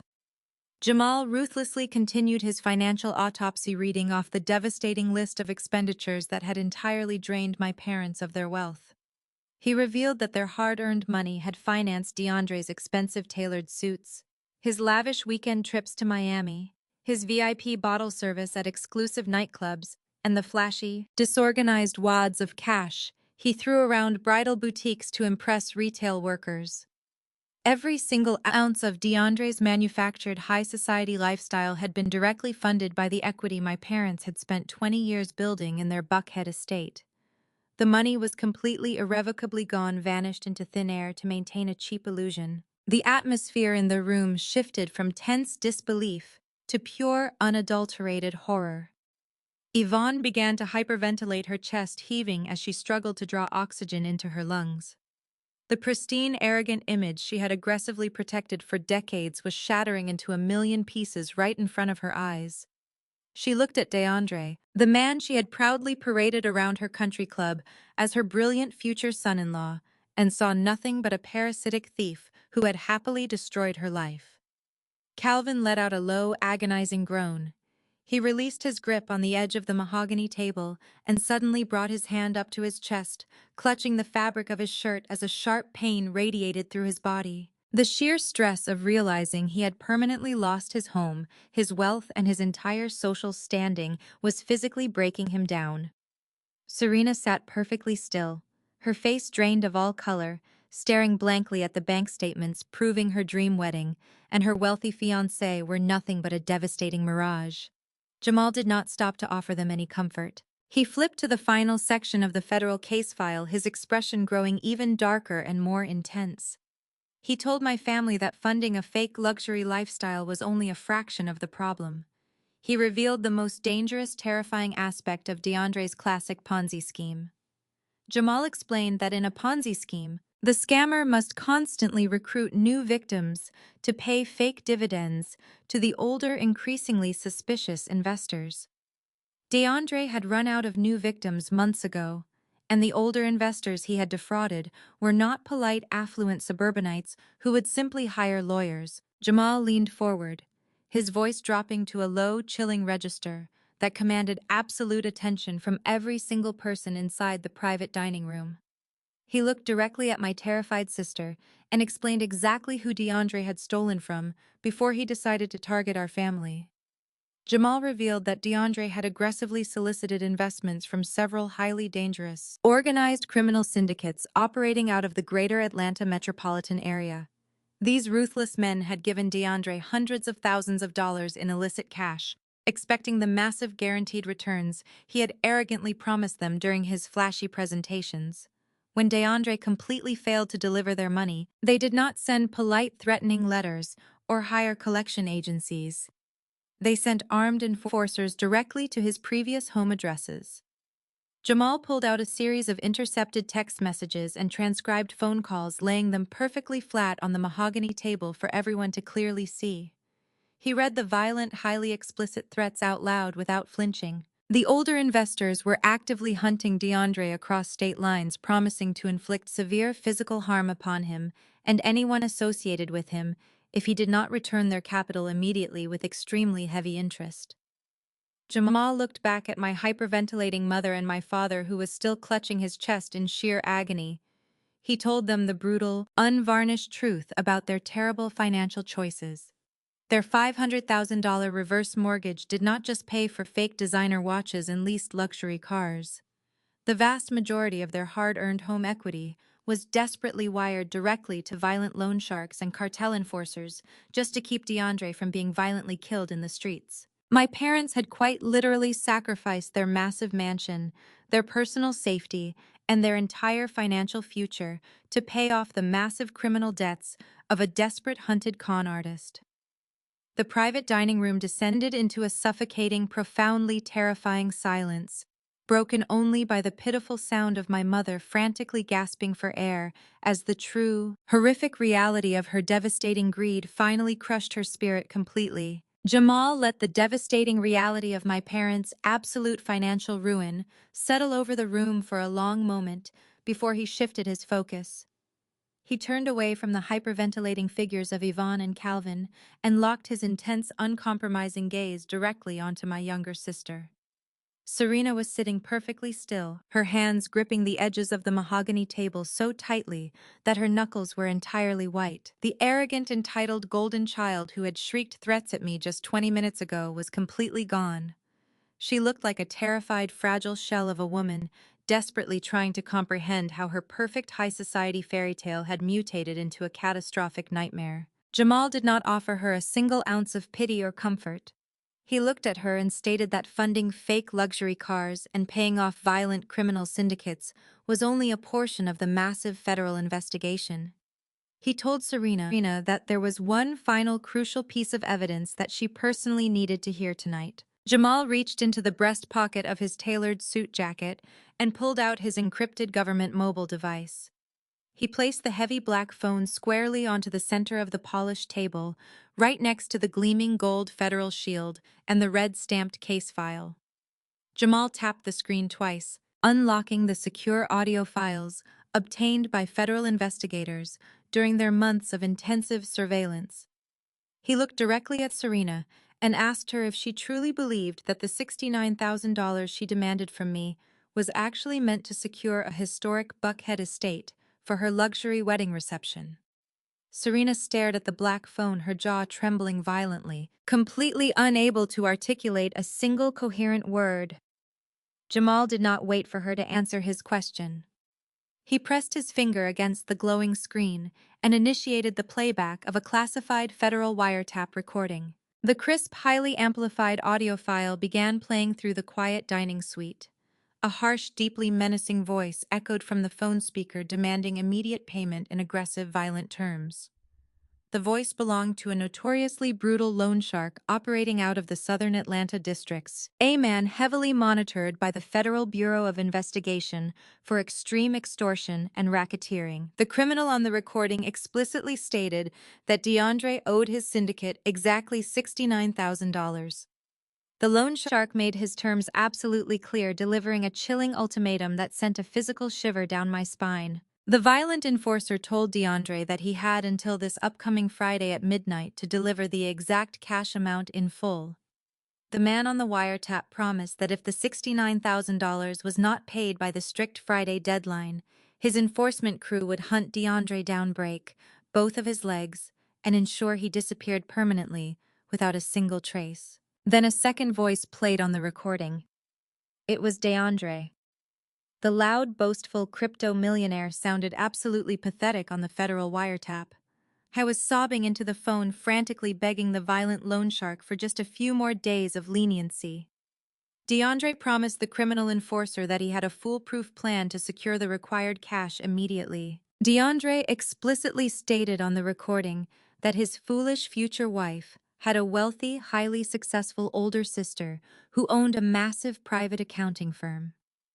DeAndre told the loan shark that he was actively manipulating Serena into demanding the $69,000 by staging a fake wedding venue emergency. He promised the violent criminal that Serena would easily guilt-trip her wealthy sister into wiring the funds and the debt would be settled long before the Friday deadline. Jamal tapped the screen again, stopping the audio recording abruptly. The silence that followed was incredibly heavy, suffocating the room with the devastating weight of the unvarnished truth.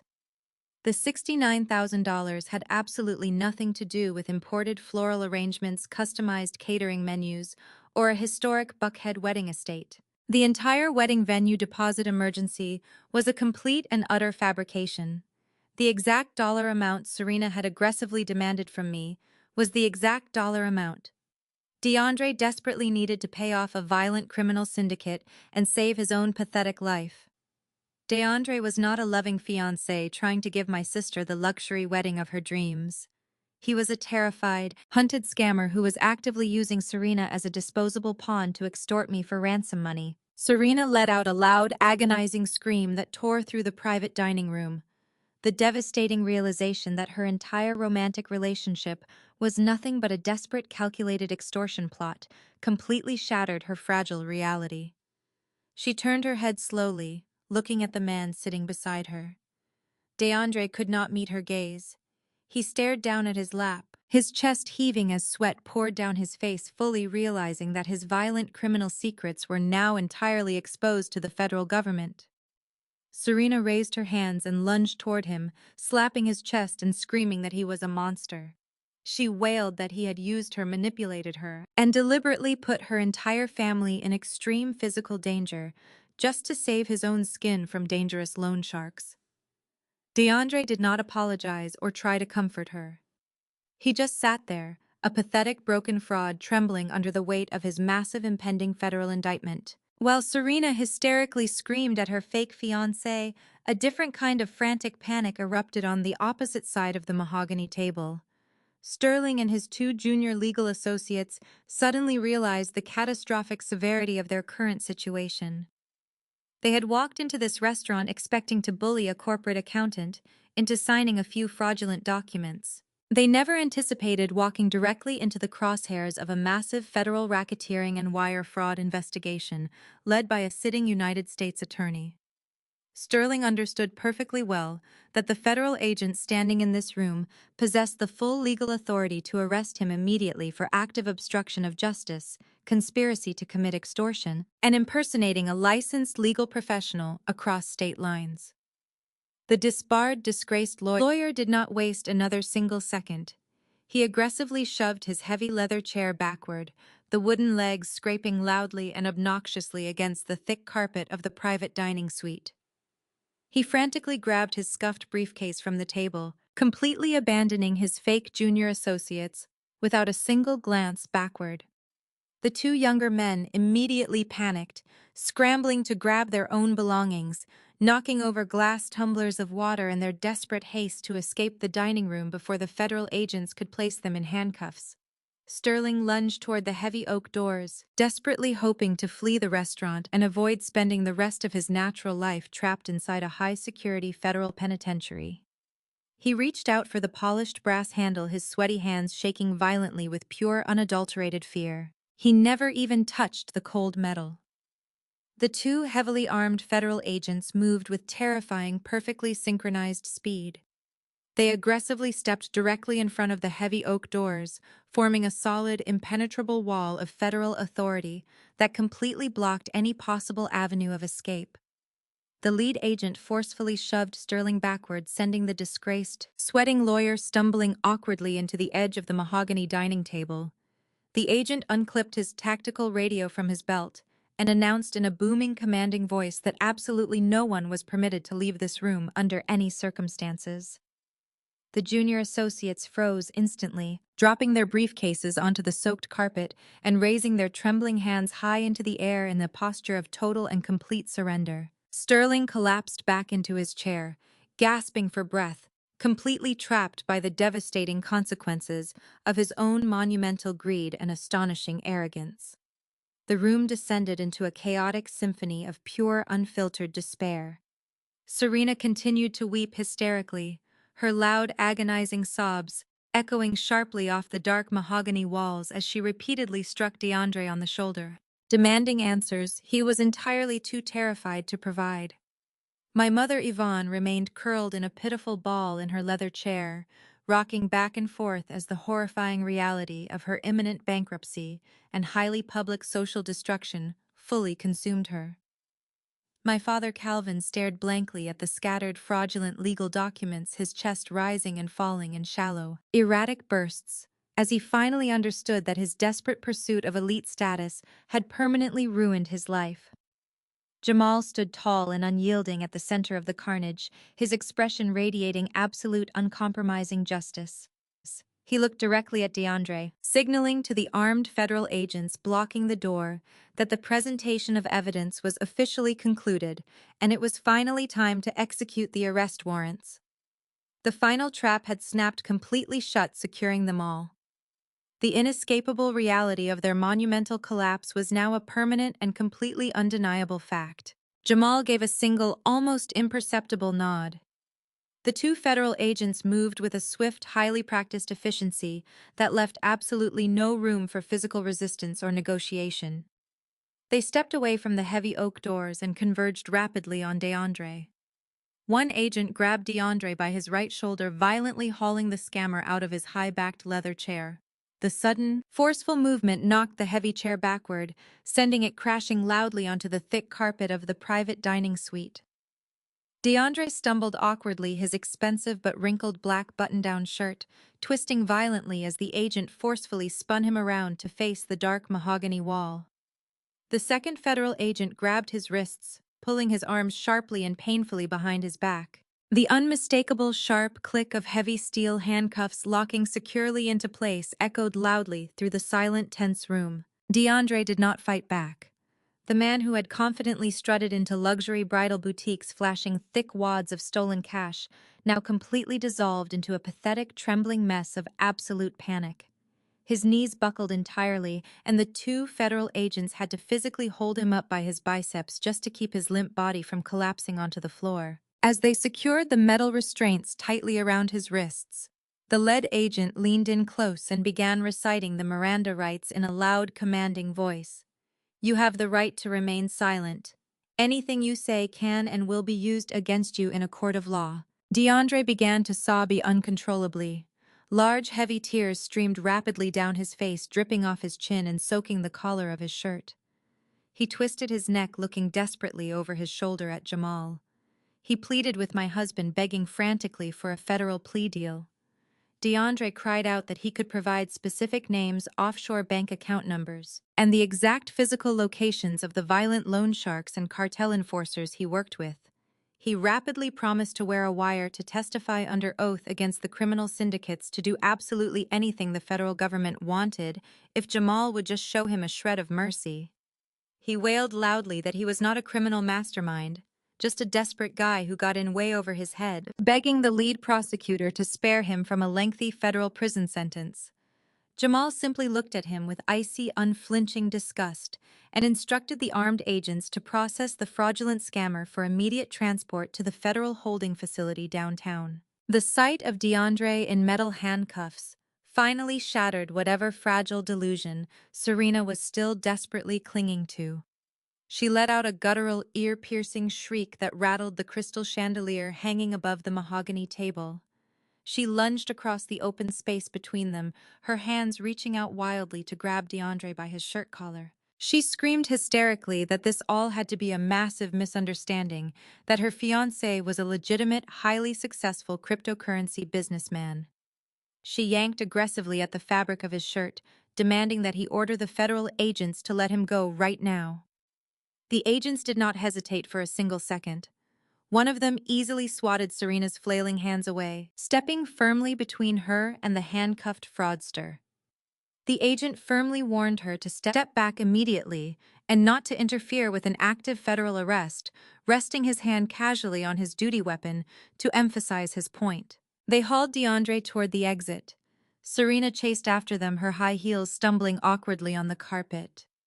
She watched helplessly as the agents pushed her fake millionaire fiancé through the heavy oak doors and out into the restaurant hallway, permanently ending her grand delusional illusion of marrying into generational wealth. The heavy wooden doors swung shut behind them with a definitive thud. Serena slowly turned around to face the room. Her perfectly applied expensive makeup was completely ruined, dark black mascara running down her cheeks in thick, messy streaks. She looked around the devastated, silent dining suite, her eyes darting frantically until they landed directly on me. She stumbled toward where I was standing right next to Jamal. She did not yell or threaten to have my professional licenses revoked this time.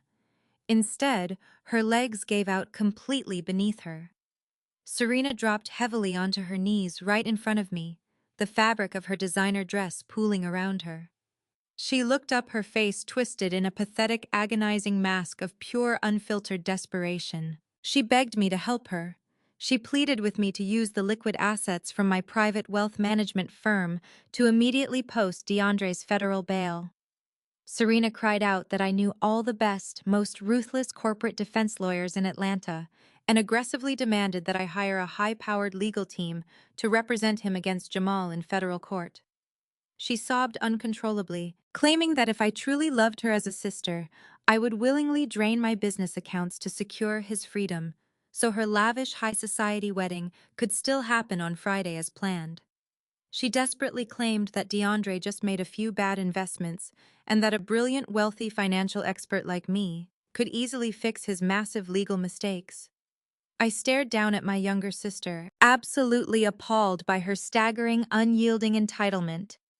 Even after hearing the damning even after learning he was going to let violent criminal syndicates hurt our family to save his own life, she still expected me to sacrifice my entire career and my financial stability to save her toxic fake relationship. Before I could even formulate a cold response to Serena's absurd and highly insulting demands, a loud, agonizing wail erupted from the other side of the polished mahogany table. My mother, Yvonne, physically could not support her own weight for another second.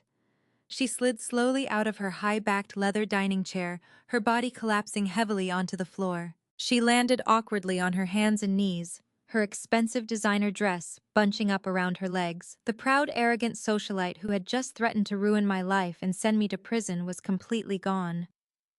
In her place was a broken, terrified, highly pathetic woman who had just fully realized the absolute finality of her financial destruction. Yvonne began to hyperventilate intensely, her chest heaving violently as she gasped for air. She cried out that the money was truly gone. She repeated the words over and over, her voice rising in pitch with every single desperate repetition. $500,000, gone forever.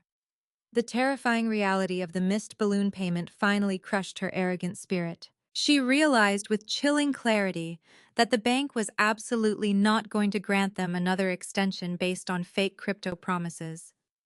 By the very end of this month, the bank would officially execute the foreclosure documents on their massive Buckhead estate. The local sheriff would arrive, change the locks on the heavy front doors, and forcefully evict them from the prestigious property they had spent 20 years boasting about to their friends. The most devastating part of this harsh reality for my mother was not the sudden loss of physical shelter. It was the total and complete annihilation of her highly manicured social standing. Yvonne wailed loudly that her wealthy country club friends would inevitably find out about the bankruptcy. She sobbed uncontrollably that the prominent women at her church, the elite families she had spent decades aggressively trying to impress, would drive past her perfectly manicured front lawn and see the neon bank foreclosure signs hammered deeply into the green grass. She cried that she would be permanently, humiliatingly exiled from Atlanta's elite black high society. The profound humiliation of being publicly exposed as a financially ruined fraud was a brutal fate she considered far worse than death itself. Yvonne crawled frantically across the thick restaurant carpet. She moved desperately on her hands and knees toward where I stood. She reached out with trembling, sweaty fingers and grabbed the hem of my tailored dress. She clutched the fabric tightly, burying her tear-stained face against my legs. My mother looked up at me, her eyes wide, deeply bloodshot, and filled with a frantic, begging desperation I had never witnessed before in my entire life. She pleaded with me to save her from public ruin. Yvonne begged me to log into my corporate accounts right now and wire the necessary funds directly to her mortgage lender to stop the foreclosure process. She cried that I was incredibly wealthy and that paying off a $500,000 house would not even make a noticeable dent in my personal portfolio. She frantically promised she would never say another bad word about Jamal again. She promised she would treat me exactly like the golden child from now on. She swore she would do absolutely anything I asked if I would just write a massive check and stop the ruthless bank from seizing her beloved mansion. She sobbed that I simply could not let her elite socialite friends see her evicted and thrown out onto the street like a common beggar facing total absolute public destruction today. I looked down at the weeping woman gripping my dress. This was the exact same woman who had spent my entire life telling me I was a bitter, deeply unlovable disappointment. This was the exact same mother who had sat in this very private dining room just 30 short minutes ago, coldly and aggressively demanding that I sign over 40% of my company to a convicted criminal. She had been perfectly willing to watch me lose my own home, face severe felony embezzlement charges, and have my hard-earned professional licenses permanently revoked, all so she could maintain her fake high society image. Now that her vicious extortion plot had failed completely, and her golden child's fake fiancé was in federal custody, she expected me to simply open my checkbook and magically erase the devastating consequences of her monumental, unforgivable greed. Calvin remained frozen in his chair across the room, unable to move or speak, utterly destroyed by the collapse of his legacy. Serena continued to weep loudly on the floor beside my mother, both of them kneeling directly at my feet, begging for financial salvation they absolutely did not deserve.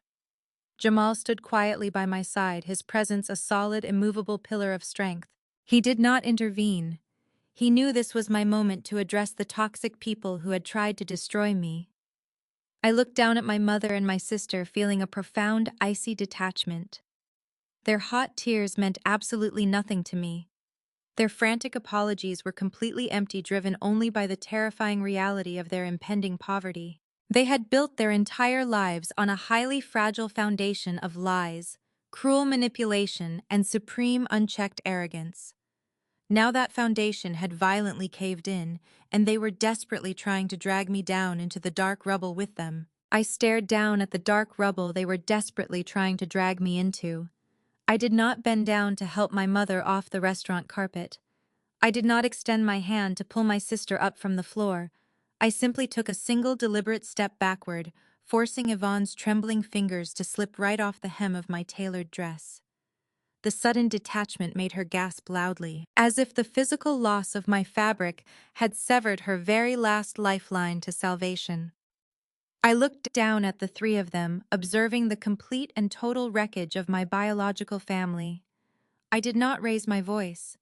I did not scream at them the way they had screamed at me my entire life.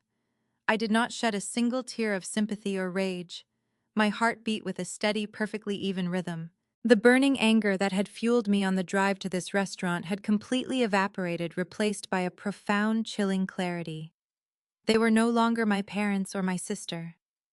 They were just strangers dealing with the devastating consequences of their own spectacular greed. I turned my gaze to Serena first. She was still kneeling on the floor, her ruined makeup leaving dark streaks across her cheeks, looking up at me with wide, expectant eyes.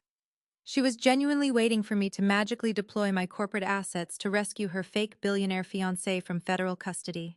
I spoke to her with absolute, unwavering precision. I told her that I would not spend a single fraction of a penny to hire a corporate defense attorney for a convicted con artist. I reminded her that DeAndre had explicitly planned to hand her over to violent loan sharks to save his own skin. I told her that her lavish high society Buckhead wedding was permanently canceled, and the only venue DeAndre would be visiting this week was a maximum security federal holding cell. I advised her to get off her knees and find a minimum wage job immediately, because she was going to need every single dollar she could scrape together to pay off the massive credit card debt her criminal boyfriend had undoubtedly racked up in her name. Serena opened her mouth to argue, attempting to muster one last, entitled demand. But the cold, absolute finality in my voice silenced her completely. She slumped forward, burying her face in her hands, as her entire luxurious illusion shattered permanently. I shifted my attention to Calvin. My father was still frozen in his high-backed leather chair, breathing heavily, completely paralyzed by his monumental failure. I addressed him with surgical precision. I told him that a real father protects his children, but he had spent my entire life protecting his fragile, inflated ego. I reminded him of how eagerly he had insulted Jamal tonight, loudly mocking an honest, brilliant man. Simply because my husband drove a sensible car and did not wear counterfeit jewelry to impress superficial strangers. I told Calvin that his relentless pursuit of a cheap, flashy aesthetic had literally cost him the roof over his head. I informed him that there would be absolutely no financial bailout from my wealth management firm. I would not step in to negotiate a massive settlement with his furious mortgage lender, and I would not write a blank check to stop the impending foreclosure auction on his beloved estate. I told him he was going to experience exactly what it felt like to be entirely stripped of his unearned pride and forced to face the harsh, unforgiving reality of total public humiliation. Finally, I looked directly down at my mother. Yvonne was still weeping loudly on the floor, her face red and blotchy, desperately waiting for me to show her the mercy she had never once shown me during my entire childhood. I let my gaze sweep slowly over the polished mahogany table, lingering intentionally on the fraudulent legal documents, the fake deed, and the aggressive transfer of equity contracts that Sterling had hastily left behind in his frantic, terrified escape. I pointed a steady finger at the scattered papers resting on the wood. I told my mother to look very closely at the vicious extortion plot she had fully and proudly endorsed. I reminded her in a voice so cold it practically froze the air inside the private dining room of exactly what she had enthusiastically attempted to do just 10 short minutes ago. I told her that she had eagerly sat in this very room, perfectly willing to frame her eldest daughter for a severe federal felony without a single ounce of hesitation. I reminded her that she had actively threatened to destroy my professional wealth management licenses, annihilate my pristine corporate reputation, and send me to a federal penitentiary for a decade just to cover her massive financial mistakes. She had been fully prepared to legally steal the personal home I shared with my husband and rip away the highly successful business I had built through years of grueling, sleepless labor. She was completely ready to destroy my entire existence ruthlessly and callously, just to protect a sweating scammer who drove a nice car and flattered her massive unchecked vanity. Yvonne shook her head frantically from side to side, crying out that she was just incredibly scared, that she did not mean any of those horrible threats, that she was only trying to protect the prominent family name from a temporary disaster. I cut her off immediately, my voice slicing through her pathetic excuses like a sharpened blade. I told her that she did not care about the family at all. She only cared about the toxic illusion of elite social dominance. I stared directly into her tear-filled eyes and delivered the final crushing blow, ensuring my exact words would haunt her for the rest of her miserable life. I said, "You wanted generational wealth, Mom. You mortgaged your soul for an illusion because you were too arrogant to appreciate the daughter who actually built real wealth. Your homelessness is the price of your hubris." Yvonne let out a sharp, agonizing wail, a sound of pure, absolute devastation that echoed loudly off the dark-paneled walls. She reached out toward me again, her hands shaking violently, begging me to please rethink this drastic decision, pleading desperately that she was my mother, and she gave me life. I took another deliberate step backward, putting even more physical and emotional distance between us. I looked at the three of them committing this pitiful, highly pathetic tableau to my permanent memory. I announced with absolute uncompromising finality that they were completely and permanently cut off from my life. I told them that I was no longer their obedient daughter, no longer their convenient sister, and certainly no longer their unlimited financial safety net. I explicitly forbade them from ever calling my personal phone stepping foot near my corporate office building or approaching my personal residence under any circumstances. I stated clearly that if they ever attempted to contact me or my husband again, I would gladly file a permanent restraining order and let the local law enforcement authorities handle their illegal trespassing. The harsh finality of my words struck them like a massive physical blow to the chest. Calvin let out a loud, shuddering sob, finally breaking down completely as the absolute certainty of his permanent ruin crashed heavily over him.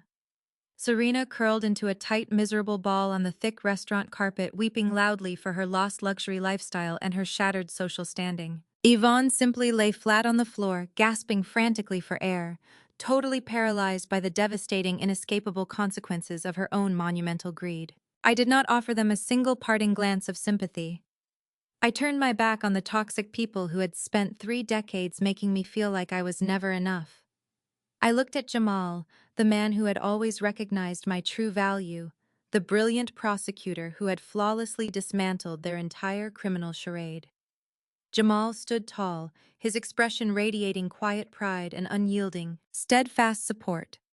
He extended his strong hand toward me. I reached out and intertwined my fingers tightly with his. The warmth of his steady grip was incredibly grounding, a stark, beautiful contrast to the toxic, freezing atmosphere of the private dining suite. We did not need to exchange a single spoken word to understand the monumental weight of what we had just accomplished together. Our silent solidarity was the ultimate defiance against their lifelong cruelty. Together we turned and walked purposefully toward the exit. I pushed open the heavy oak doors of the restaurant room, stepping out into the quiet, dimly lit hallway. I did not look over my shoulder. I did not hesitate for a single fraction of a second. I walked out, leaving my parents and my sisters sobbing helplessly on the restaurant floor, completely surrounded by the fake legal documents and the shattered, ruined remnants of their own spectacular, arrogant destruction. The heavy wooden doors clicked firmly shut behind us, permanently sealing away the chaos. The manipulation and the relentless emotional abuse that had plagued my existence for far too long. As Jamal and I walked hand in hand through the elegant corridors of the steakhouse, a profound sense of absolute liberation washed over my entire soul, confirming that walking away was the greatest victory I could have ever achieved tonight. I took a deep, steadying breath, completely ready to finally enjoy the beautiful, peaceful life I had earned. 6 months have passed since that spectacular implosion inside the private dining room. The passage of time has a remarkable way of revealing the absolute truth and delivering the exact consequences people desperately try to avoid. The federal justice system moves with a slow but relentless and uncompromising efficiency. DeAndre learned this harsh reality in the most brutal way imaginable. I did not get the lenient plea deal he sobbed for on the floor of the steakhouse. The federal government does not negotiate with predators who attempt to extort the families of sitting United States attorneys. Jamal recused himself from the direct prosecution to avoid any conflict of interest, but his highly capable colleagues in the Financial Crimes Division handled the case with surgical precision. They dismantled his fake cryptocurrency empire, brick by brick, exposing a staggering web of interstate wire fraud, aggressive extortion, and extreme financial exploitation. The trial was highly publicized, destroying any remaining shred of the luxurious illusion DeAndre had so carefully crafted. When the judge finally handed down the sentence, DeAndre stood in the federal courtroom wearing a standard-issue orange jumpsuit, completely stripped of his fake Rolex watches and designer jackets. The judge showed zero mercy, sentencing him to a mandatory 15 years in a high-security federal prison. There is no early parole in the federal system. DeAndre will spend the next decade and a half locked inside a concrete cell, a permanent and highly fitting conclusion to his life of flashy, destructive lies. The devastating shockwaves of the massive federal indictment completely annihilated my parents' carefully constructed high society existence. The bank did not grant them a miraculous extension, nor did they accept the frantic, weeping excuses of my mother. Exactly 4 weeks after our catastrophic confrontation, the massive Buckhead mansion was officially and publicly foreclosed upon. The county sheriff arrived on a bright Tuesday morning to execute the formal eviction notice. Yvonne and Calvin were physically forced to carry their belongings out onto the manicured front lawn while their wealthy neighbors watched through parted curtains. The sheer public humiliation of the eviction was swift and absolutely merciless. Word spread through their elite social circles like a blazing wildfire. The prestigious country club they had spent decades sucking up to immediately revoked their membership. The prominent families from their church stopped returning their frantic phone calls. The high society friends my mother had constantly tried to impress completely abandoned her the second her bank accounts ran dry. They became total social pariahs in Atlanta overnight, with their massive homes seized and $500,000 of stolen equity permanently gone. Yvonne and Calvin were forced to file for absolute bankruptcy.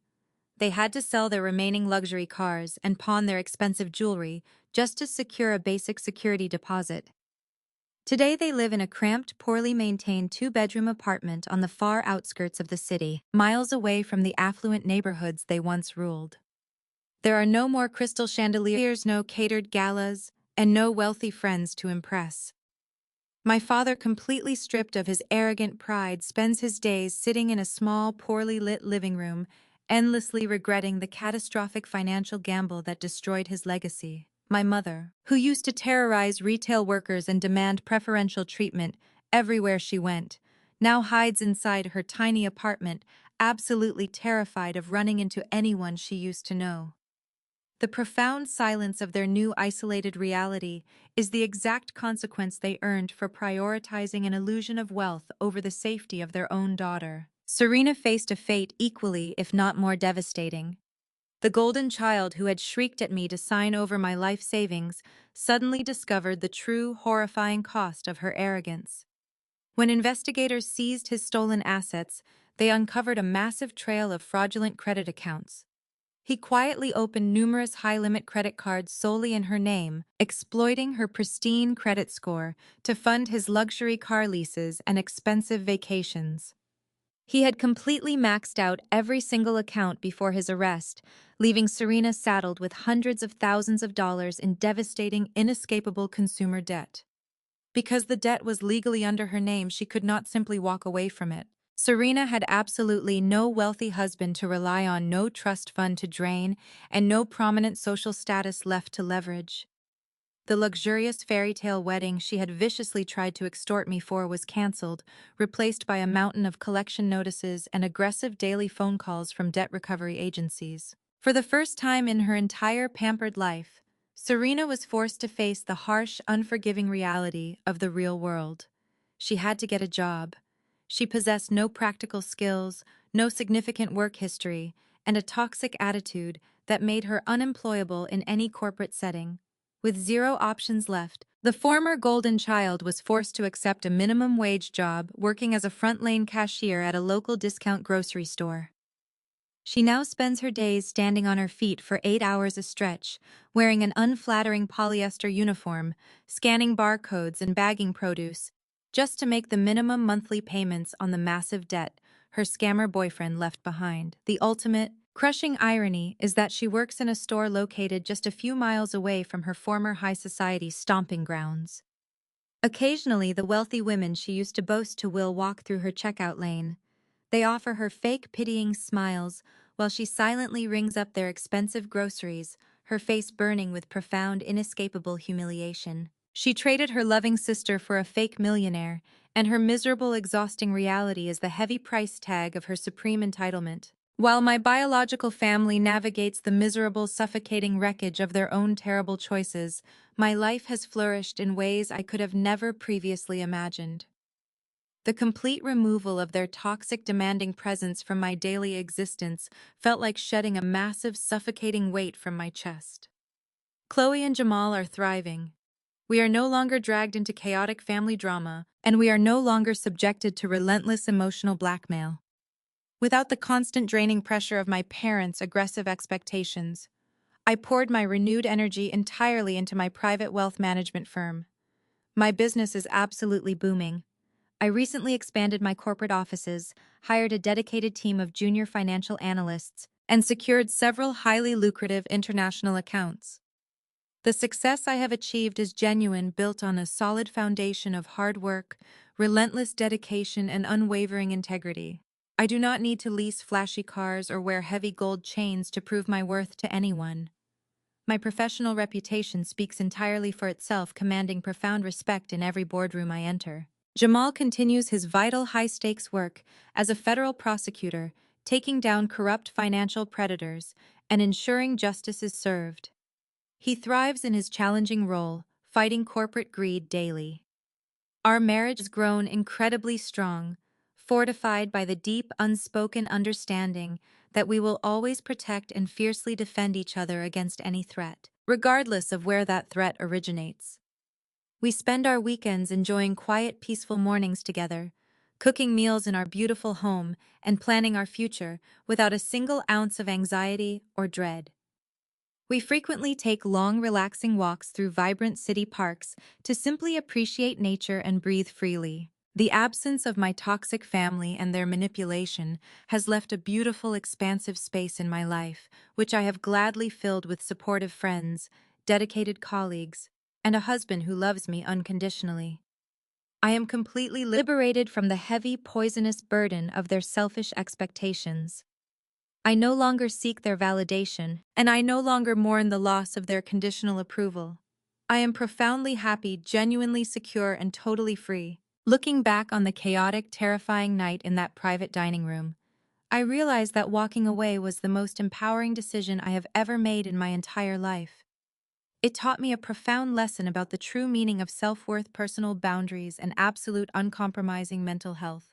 Toxic people will always try to use your empathy, your loyalty, and your resources as weapons against you. They will demand that you sacrifice your hard-earned stability to cover their reckless mistakes. Never let the title of family force you to set yourself on fire just to keep their selfish illusions warm. You have the absolute right to protect your peace, your assets, and your sanity, even if it means permanently walking away from the people who share your blood. You owe nothing to those who view your success as merely a convenient resource to be exploited. Have you ever discovered a massive secret that saved you from a toxic family member? Tell your story in the comments. Do not forget to like and subscribe for more stories about surviving.